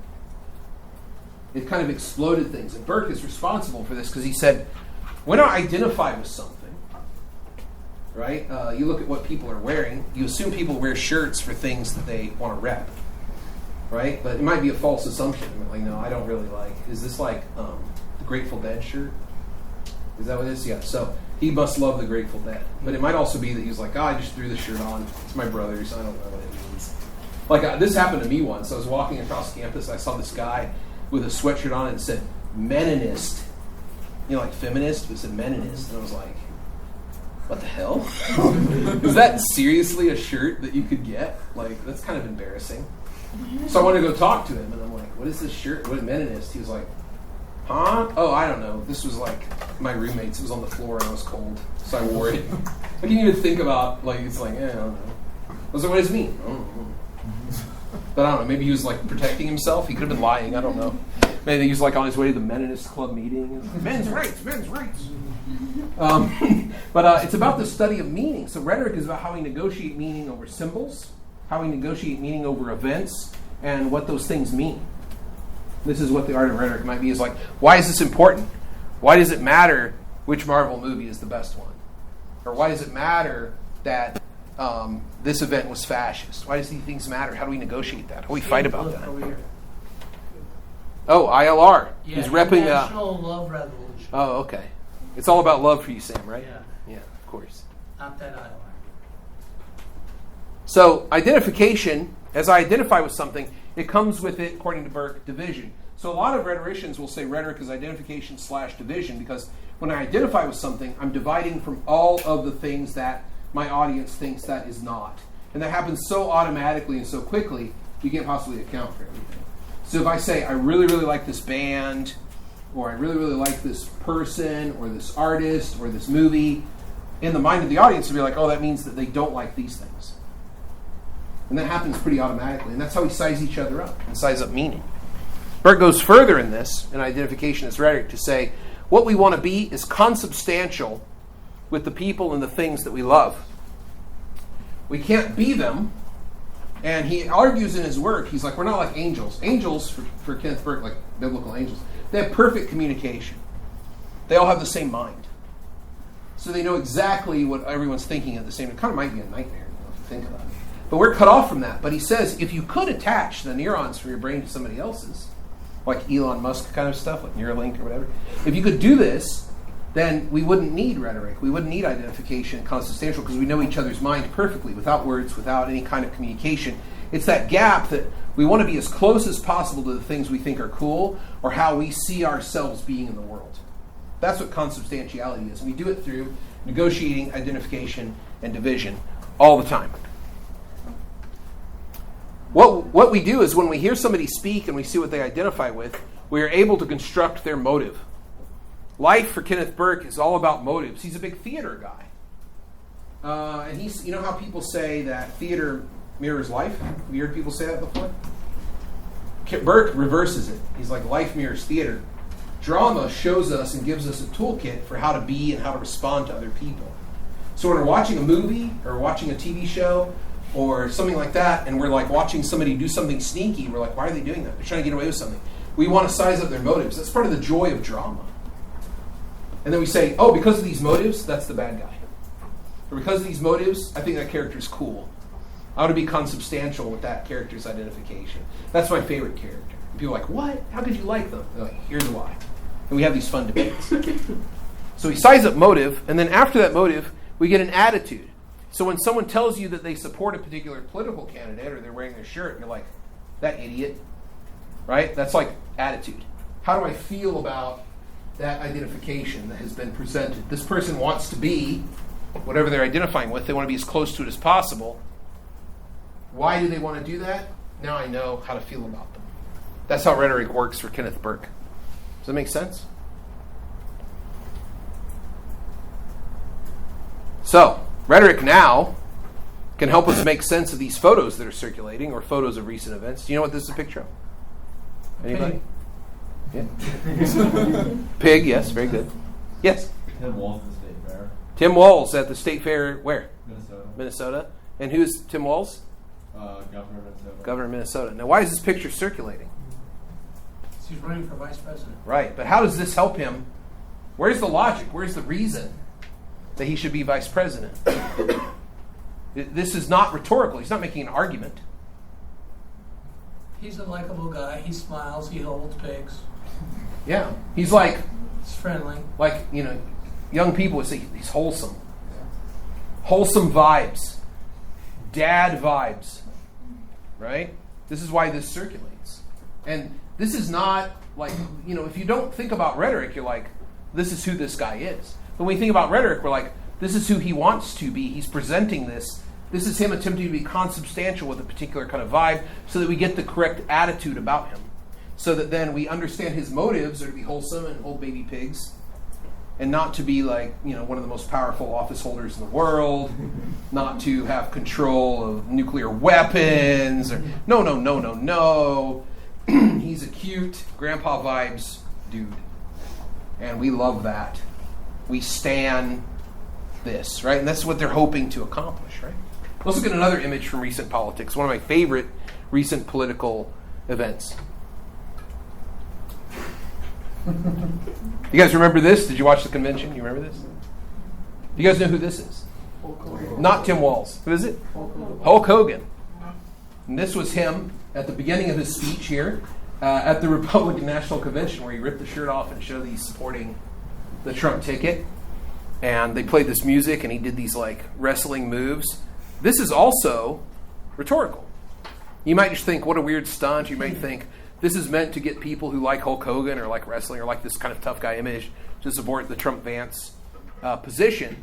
But this is also identification and division at the same time. And we can debate about that. We'd be like, what are Hulk Hogan's motives for doing this? Just like we can say, what are Tim Walz's motives for having this picture taken? Why did he knows there's a camera there. Why did he pose? What are his motives? What's our attitude we should have about him? Why is Hulk Hogan doing this? What attitude should we have about him? So this branches rhetoric out into things that are purely visual. Purely visual, which is a controversial area of contemporary rhetoric. Should rhetoric have anything to say about images or film or advertisements, things that rhetoricians regularly do rhetorical criticism on now? Is that appropriate? Is that what they're supposed to be? Is this rhetorical? Or some people would argue, well, this can't be rhetorical because there's no words, there's no proposition, there's this. But this, to Kenneth Burke, would be a moment of rhetoric because it's something that, this is planned. They want you to feel that Hulk Hogan's consubstantial with Trump, and that is going to provide the motives to give the attitude to vote for him. Right. Does that make sense to everybody? This is very contemporary kind of rhetorical analysis. Recently, I'll show a clip of this. Recently, J.D. Vance tried to do one of these campaign stops that politicians are very famous for doing, where they go into a local business and try to chat with them. I think the volume's working. They want to be like, I'm one of the people. I go to normal stores. Yeah, and then make friends with the people at the store. It led to this encounter, which was an attempt to get some consubstantiality, but it really created a lot of division. It's kind of strange. Oh, yeah. Thank you for letting us come in here. Yes, sir. Yeah. I'm feeling this. I'm working on presidency. Okay. Where did you know them? Okay. Yeah. We're just random corporate stuff here. How long have you worked here? I've been here since beginning of July. Okay. For this year. Okay, good. How are things going? Almost 2 years. Okay, good. Well, Basically, just everything, yeah, there'll be a lot of delays, teasers, some sprinkle stuff, some of these cinnamon rolls, just whatever makes sense. How long has this place been around? about 4 years. About 4 years? Okay. How long have you been here? A little over 6 months. Okay, good. Yeah, it's, when we selected this place, I didn't know if it had been here for 20 years or 4 years or anything. You never know. Sometimes you drop in. What is that? He connected with them. It's like, how long have you been here? 2 years. Okay. Like, very strange. But this was put out by the campaign as something that they want you to identify with. This is meant for you to see J.D. Vance a particular way. I don't think it was very successful. I don't think I've ever ordered donuts like this. Like, whatever seems okay, just put it in the box. Sprinkle stuff. Some sprinkle stuff. It's very odd. I mean, I have a very particular idea of what I would want in this. He didn't even say the numbers. He's like, some of those rolls. Yeah, some cinnamon rolls. Whatever makes sense. Yeah. Whatever makes sense. It's donuts, my dude. It's very strange. So this is the kind of thing rhetoricians look at today. But just looking at the speech, right, if we just looked at that transcript, we wouldn't get a complete picture of what's happening here in terms of meaning, would we? It's just what he said. It wouldn't be enough, right? So a campaign, a political year is always a great time for this kind of stuff. Did you guys watch the debate?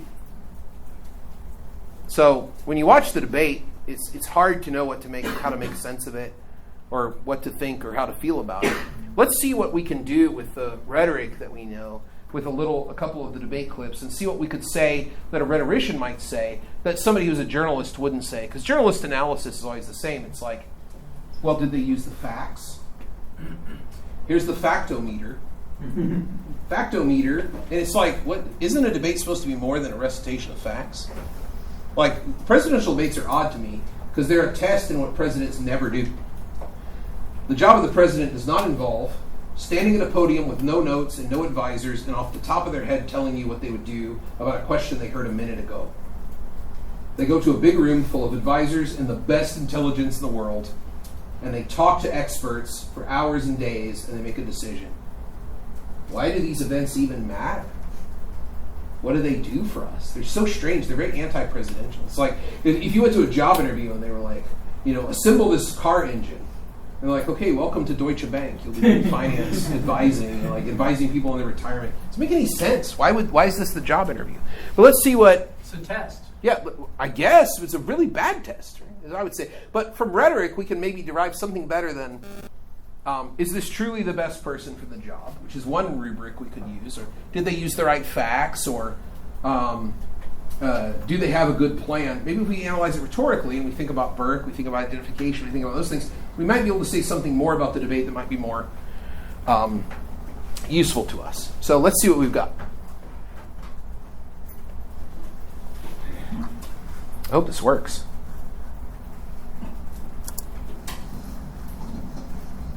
Seems to be working. Yep. Kamala Harris.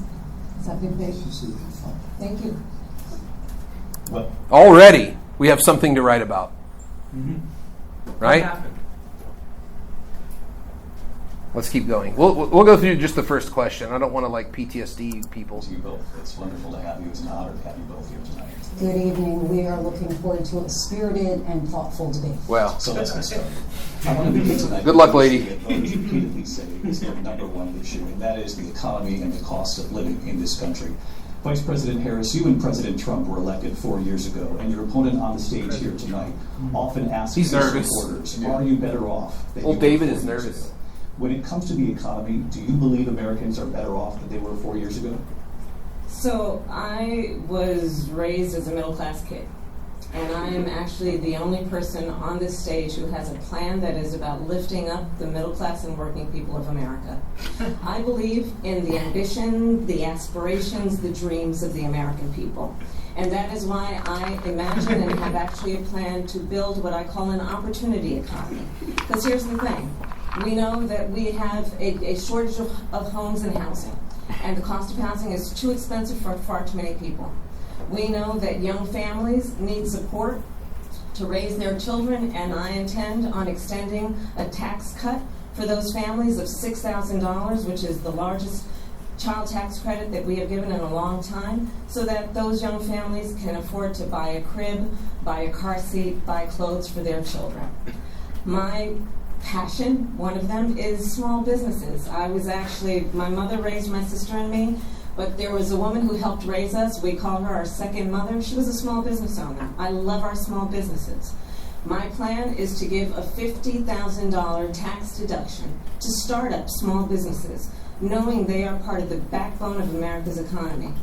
My opponent, on the other hand, his plan is to do what he has done before, which is to provide a tax cut for billionaires and big corporations, which will result in $5 trillion to America's deficit.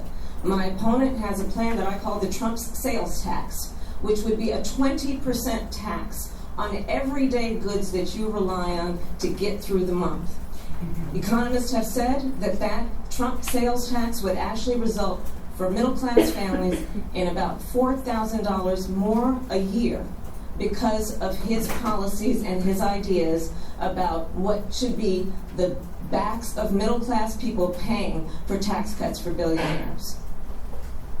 Okay. Well, what do we think about that? What can we say about that? I'm sure that Cicero is very excited to know that this is what's become of his art. This is the full statement. I don't know how you can make 2 minutes feel like a year, but somehow she was able to do that for me.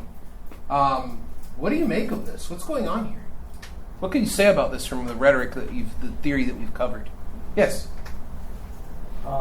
I mean, she acts all friendly in the beginning. She's like, "Oh, Kamala Harris, nice to meet you," and then she goes and says, he's gonna basically ruin everybody's life in America. Why was she shaking his hand? It gives off like a fake vibe and a fake energy. Mm-hmm. It's like, I'm happy to debate you. Let's have a spirited. That poor newscaster is like, I'm looking forward to great debate. And she's like, small business and da da da da. Off she goes. Yeah. I feel like there were lots of misrepresentations and omissions. I could say the same thing about Trump, but you're saying like she's a middle class, her parents were professors. Like the 5,000 credit, Trump also wanted to do that. There's lots of things, both the campaigns, they just purposely misrepresent stuff to make it sound better. So they both did it, and it's just painful to watch most of the time. I wonder if rhetoric could be defined as misrepresentation, and what the baseline would be. What is representation? So you think about theories of rhetoric, you're like, what would be representation? We all have an idea of that, but a lot of us might connect it to a truth that would be outside of language or speech. And that might be a place where we might go. But for a lot of rhetoricians, we would say, well, this is all we have. And this is all we can judge. Like Ed Black would say, can we judge who she thinks that listener is and what they're about? Yeah. I feel like, I think it's a common politician tactic. Like, you talked about how a 2-minute speech felt like eternity, and by the end of the speech, I sort of forgot what the moderators asked about, but what I remembered was Kamala Harris calling Trump's sales tax and like how it would negatively impact the middle class, and that's like what I like got out of that speech after listening to that. And I think that's like a very powerful strategy, sort of like shifting the focus from like, do you think people feel like the current economy is better or worse than 4 years ago, to so Trump's like policy would make me like actively more like struggling economically. Yeah, it's something. So you get this like sense of motive, and you're like, oh, is that really Trump's motive? And then you get this corresponding attitude. So Burkean analysis, you're like, Trump's bad for me. I can't have that. I connected to that. Someone else might be like, oh, she misrepresented herself as middle class. So why would she do that? How should I feel about somebody who thinks they're middle class when they're actually pretty well off? I think in terms of part of what she was trying to do, which it might have come off maybe too transparent in a way, was like in 2 minutes, how many different either issues or like different groups of people can you try to connect to? Once? So she was like, we had like small business owners, people like, she talked about her mom, she talked about being middle class, and I think kind of I think one thing that's hard about this, it's like not as specific as a campaign in one state.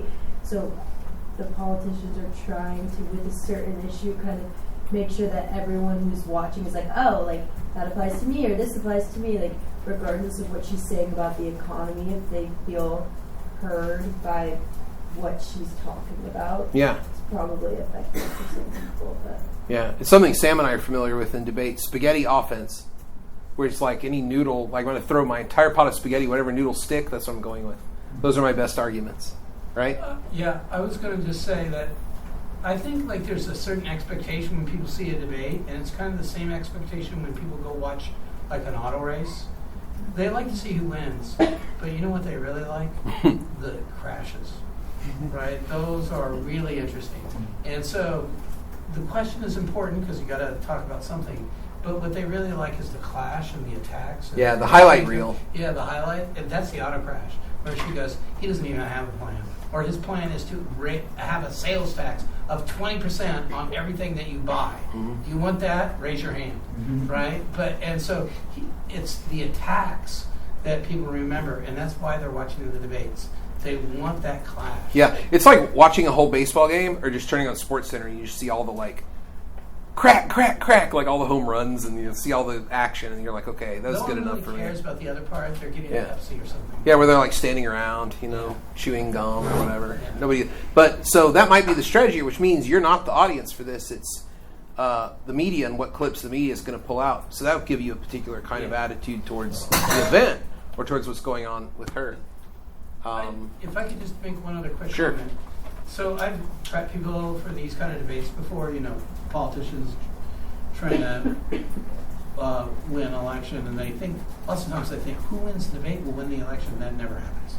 But you can lose the election if you really screw up in the election. Mm-hmm. So they have all these advisors. Someone told Kamala Harris, go right up to him like you're not afraid of him. Stick out your hand. and say, I hope we have a good debate or something. I'm looking forward to a good debate. Because it shows she's not afraid of him, right? And Trump's persona is he's intimidating.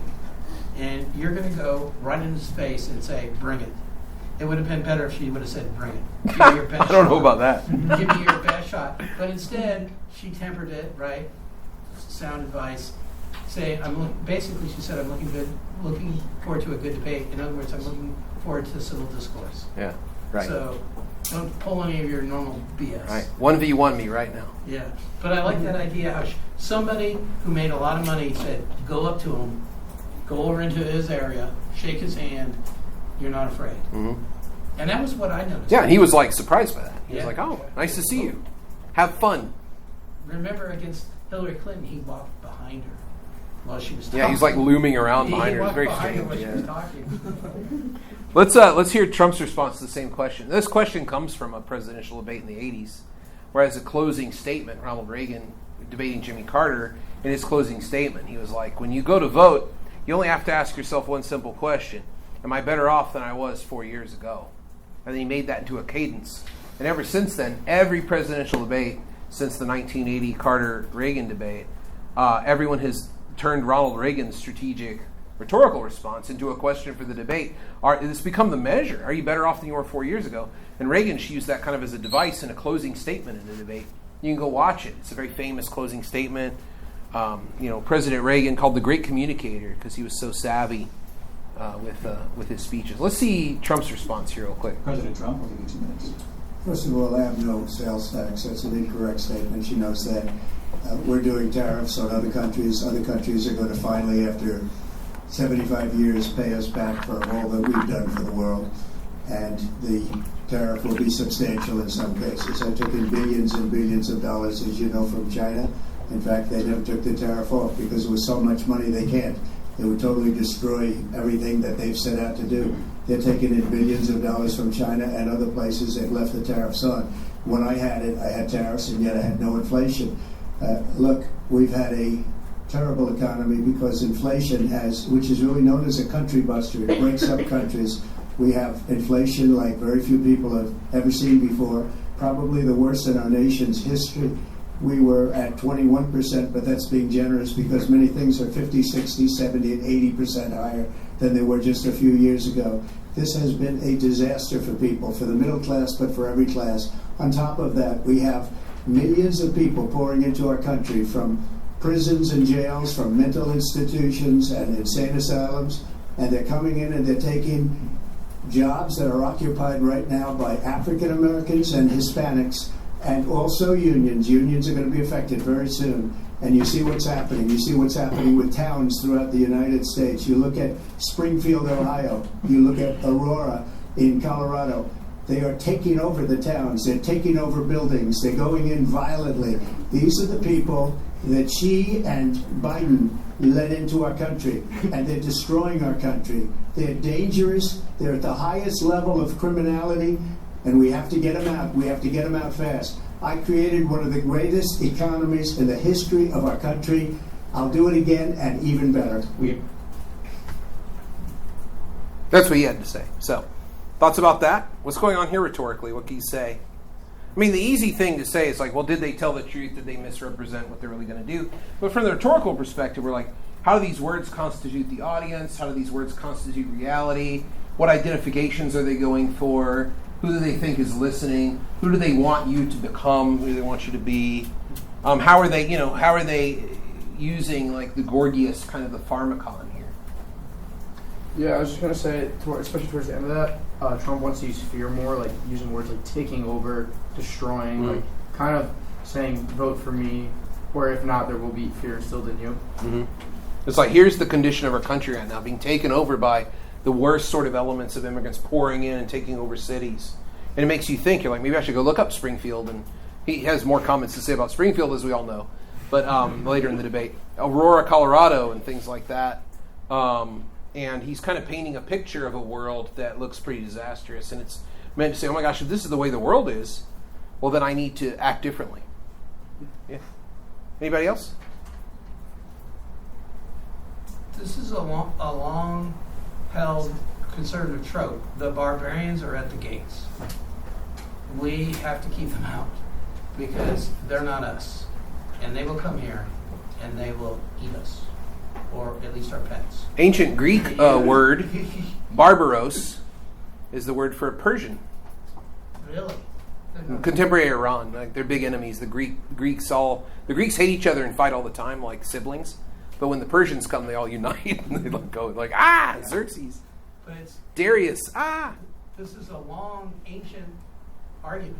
The barbarians are at the gate. We have to organize against them so that they don't come in and kill us. They made it past the gates. He gives you specific cities, So It's interesting that he picked Ohio because there's a theory that there's a few battleground states that will swing the whole election. There's like 12 of them in terms of the 12 votes. But Ohio, everybody agrees Ohio is one. So of course he picked Ohio. So, something to think about is, how do these things work? All right, so that was like a test of how we could do with that. Let's look at what we're doing contemporarily in rhetoric, what people are studying. Space, place, and memory. We only have 10 minutes left. I know. That's why I'm going fast. Space, place, and memory are the three things that rhetoricians look at quite a bit now. Spaces and places like museums, like a rhetorician might say, why is this artwork displayed this way? Why is it done in this way? Why are these pieces selected and not these other ones the museum owns? What are they trying to create as the reality of this artist's life or the reality of the scene depicted? How are they trying to constitute that? And how are they treating you as someone going through the museum and kind of training you how to walk through it? So that's one thing that they're doing, spaces. How are spaces organized to convince you that you're a certain kind of person or to change your mind about something? Places and memory. This is the Vietnam War Memorial in Washington, D.C. Maybe some of you have been there. How is this memorial supposed to make you feel about the Vietnam War? How is it supposed to constitute you and make you think about that conflict and that history? How is this supposed to communicate what that war was about? Rhetoricians look at war memorials and monuments all the time and how we remember things. In contrast, this is the Korean War Memorial. And how, when you observe this, you walk around it and look at it, how does this argue or make a rhetorical case for how you should understand the war? You can use whatever terminology you want. You could how am I supposed to identify with these soldiers? Am I supposed to identify with this? How am I supposed to feel? What are the motives of making the statues this way? And what's my attitude supposed to be about this important historical event? We write about this kind of stuff all the time. Furthermore, we have the rhetoric of inquiry. Rhetoric of inquiry kind of goes into the university and says, how do certain departments and certain fields of study constitute themselves as the truth? How do they do that? They make a compelling case that they're offering facts and the truth. From things like the sciences, like here's brain scan imagery.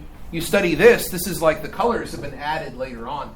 The actual image is just shades of gray. And a radiologist is trained how to read these very fine differentiations of this. But this is supposed to mean that this person's not thinking about something. This is very excited. They're looking at the same thing. Maybe it's read these pages of Moby Dick. And it's young women and young men think very differently about whaling or whatever. Look, here's the evidence. But it's really just measuring blood flow. So you have to accept the idea that blood flow means increased thinking. So there's all these different sub-arguments there, and it's presented to the public in a way, like rhetoric of science, that this is the truth. But this is a crafted argument about how to understand reality, and also that thinking is in our brain. Also an argument you have to buy. DNA. Nobody's ever seen it. This is what it must look like because of chemical reactions. Right? That's the way science... But this is presented to you as a real thing. But it's a constructed, perceptive thing about how things must work. You have to buy into that, right? And this is what rhetoric of inquiry does. No one looked in a microscope and saw the double helix? No. But it has to be there because of how these chemical reactions work and the things that they prove. History, same way. How do we know that that's what really happened? Well, they have these standards of evidence. They say this is what history is. This is what must have occurred. This is the standard we have. So all of these things are rhetorical. It doesn't make people who really believe in science. You have the stuff we believe in science. You see this from the left quite a bit. What does that mean? Or it's we trust science. We don't believe it. It's better than belief. You see, you might have friends like this, atheist friends who are religion is stupid, science is true. Well, they're identifying with science, is what rhetoricians would say. Lots of scholars hate this kind of thing because it's this idea that science was never really an argument. It's just true. But here's Galileo, Copernicus arguing with the church, this very angry religious guy, about how the world has to be round. Something that had to be convinced and took a long time to convince people. A lot of people had to die for people to believe that. And now we still have people who don't believe it, I guess. I watched a documentary about this. It was very strange, about flat earthers. Who knew? But the idea is that the institutions and departments don't like this because it shows that they have an obligation to persuade, and they're like, it's much easier just to be factual. I don't have to persuade you if I'm true. And so that's rhetoric of inquiry. And then visual rhetoric, which we've talked about a bit. These are two photographs that are often compared. Iwo Jima photograph of the raising the flag after the Battle of Iwo Jima in World War II. And this photo that was captured, both are captured by press photographers. This one is called Ground Zero Spirit. It was captured on September 11th, 2001, of firemen raising the flag they found in the rubble when they were saving people. These are comparative images that make a claim. They make an argument. They make a statement about reality. There's a famous Depression photo from Dorothea Lange in the Dust Bowl. It's just zoomed into this woman's face, but this is the actual photo in the Library of Congress. I thought it would be nice to look at the whole thing. Are these properly rhetoric? It depends on what you think rhetorical theory is. These things might be considered rhetoric if you're in the realm of identification, if you take the Burkean view. If you're looking at maybe more of the verbal stuff, you might have problems with it, but it could be. It could be conceived of as rhetoric. So that's the talk. We have three different ways of looking at it. We have the creative act of public address and engagement, of speaking your mind well so other people do things. You have the criticism of that as something you should be held morally culpable for, rhetorical criticism or effectiveness, an art of criticism and understanding. And then you have this explosion, thanks to Kenneth Burke, of things like spaces and places make rhetorical claims, and they help us, they do subtle ways of creating meaning that we share so that then we can debate about other kinds of meaning. But maybe we should look at even the structure of this building or institution of Cornell, how it's laid out. Is that making a claim about reality that could be pushed back against? Like a college campus is always recognizable, just like a hospital or any other institution. You know where you are, but someone's done that to make you identify with it or identify the place that way. So we go back to where we started. What is rhetoric? How do you feel about it? And we have about 5 minutes or so before we have to go. But I'm happy to take any questions or comments or anything you want to say at all. I'm happy to, I'll take the Gorgias thing and I'll stay here until you're satisfied. There must be a couple questions.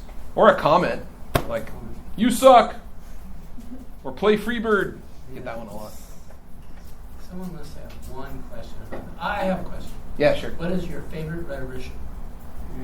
Mine? Oh gosh, I don't know.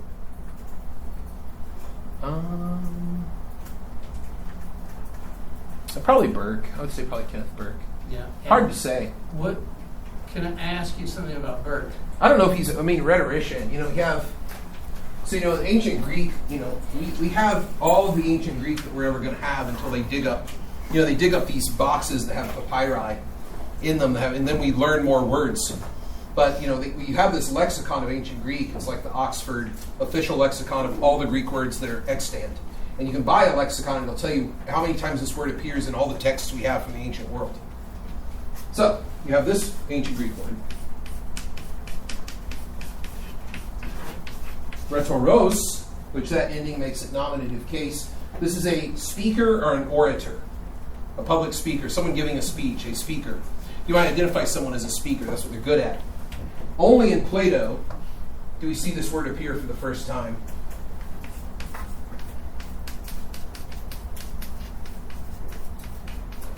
This word is everywhere. This makes it not a person, but a thing. First time that we have a marker for that is in Plato. So he's shifting it to be like rhetoric is a field of study. So in order to attack rhetoric, he had to make it a field of study. So he created a new word for it, is the current thinking. After they unearth another wooden chest out of the Nile or whatever, then we might be wrong. That's how it works. Then they start looking for the words in it. Oh, new word, or new finding a word. So rhetorician, I don't know. A rhetorician is generally somebody who studies rhetoric. I guess Burke would count as that. But as far as favorite rhetor, that's very difficult to answer. favorite speaker. I've got more like favorite person that studies that. Yeah, probably Burke, I would say. Yeah. Tough question because of this Greek grammar question. Any other questions? Yeah, so I think this is fitting that it's the last we have a question. So if you're speaking to us for a long time with a lot of information, if we were to walk away with 1 point from this, what would you want it to be? That's a great question. What would I want it to be? I would want you to be, at the point where I am in my studies, where I'm constantly thinking and reevaluating what I think rhetoric is. I am not sure. Yeah. I'd like you to think about it more, and also think about it as a powerful way to engage a world of highly polarized people who think that relenting on their beliefs is a sign of failure, but they might be up to something else, or something else might be behind it. Like the whole world is kind of fungible when you look at it rhetorically. Why is that there? What is that meant to make me think or feel? What I would like you to get out of his lecture, which might mean something to you, might be the more important answer. is the idea that there's all different kinds of rhetorical analysis, and you can go get a speech by a famous labor leader and do a rhetorical analysis of that, which would be 40% of your grade for your final paper. Or you could analyze the building, like someone did. Someone analyzed this very classroom. Oh, yeah. And they're like, it's in the labor school. Is that enough of a labor connection? And I'm like, yes. And then they're like, okay, I'm going to analyze the architecture, the beautiful art on the wall. So many different colors. Yeah, exactly. And why, of all the different, spent a lot of money designing this building, of all the different things they get to choose, why did they choose this? And what does it have to do with what they teach you or labor? Right? And it was very super interesting, right? And they went and talked to people that were involved in the designing of the building and stuff. It came up in the first class that they were afraid if they made it too nice, that people that were actual laborers would say, there's another example of ivory tower people in their fancy mahogany-lined classrooms with their nice chairs studying about poor workers that don't have any of that. And so they said, let's downplay the opulence of the Ivy League. And so let's just put some white walls with some cinder blocks. And then maybe we won't be accused of looking down at the workers like they're little bugs for us to study. And we're above them and they're beneath us. Which is like, wow, that's a lot. White wall. Right? Yeah. All right, well, you can leave now, but if you'd like to sit around and talk to Steve, he's around, he's available. Yep. Little conversations. Thank you. Sure. Let's hear it for Steve. Came all the way. Long Island. Direct from Suffolk County. If anybody here is from Long Island, please go up and say hi. Yeah, I'm sure there's a lot of you, actually. I just want to say thank you. You're welcome. Pleasure. Yeah, great. Glad you liked it. Of course. I'll make sure to take all the 2 hours straight to my break. Yeah, it's like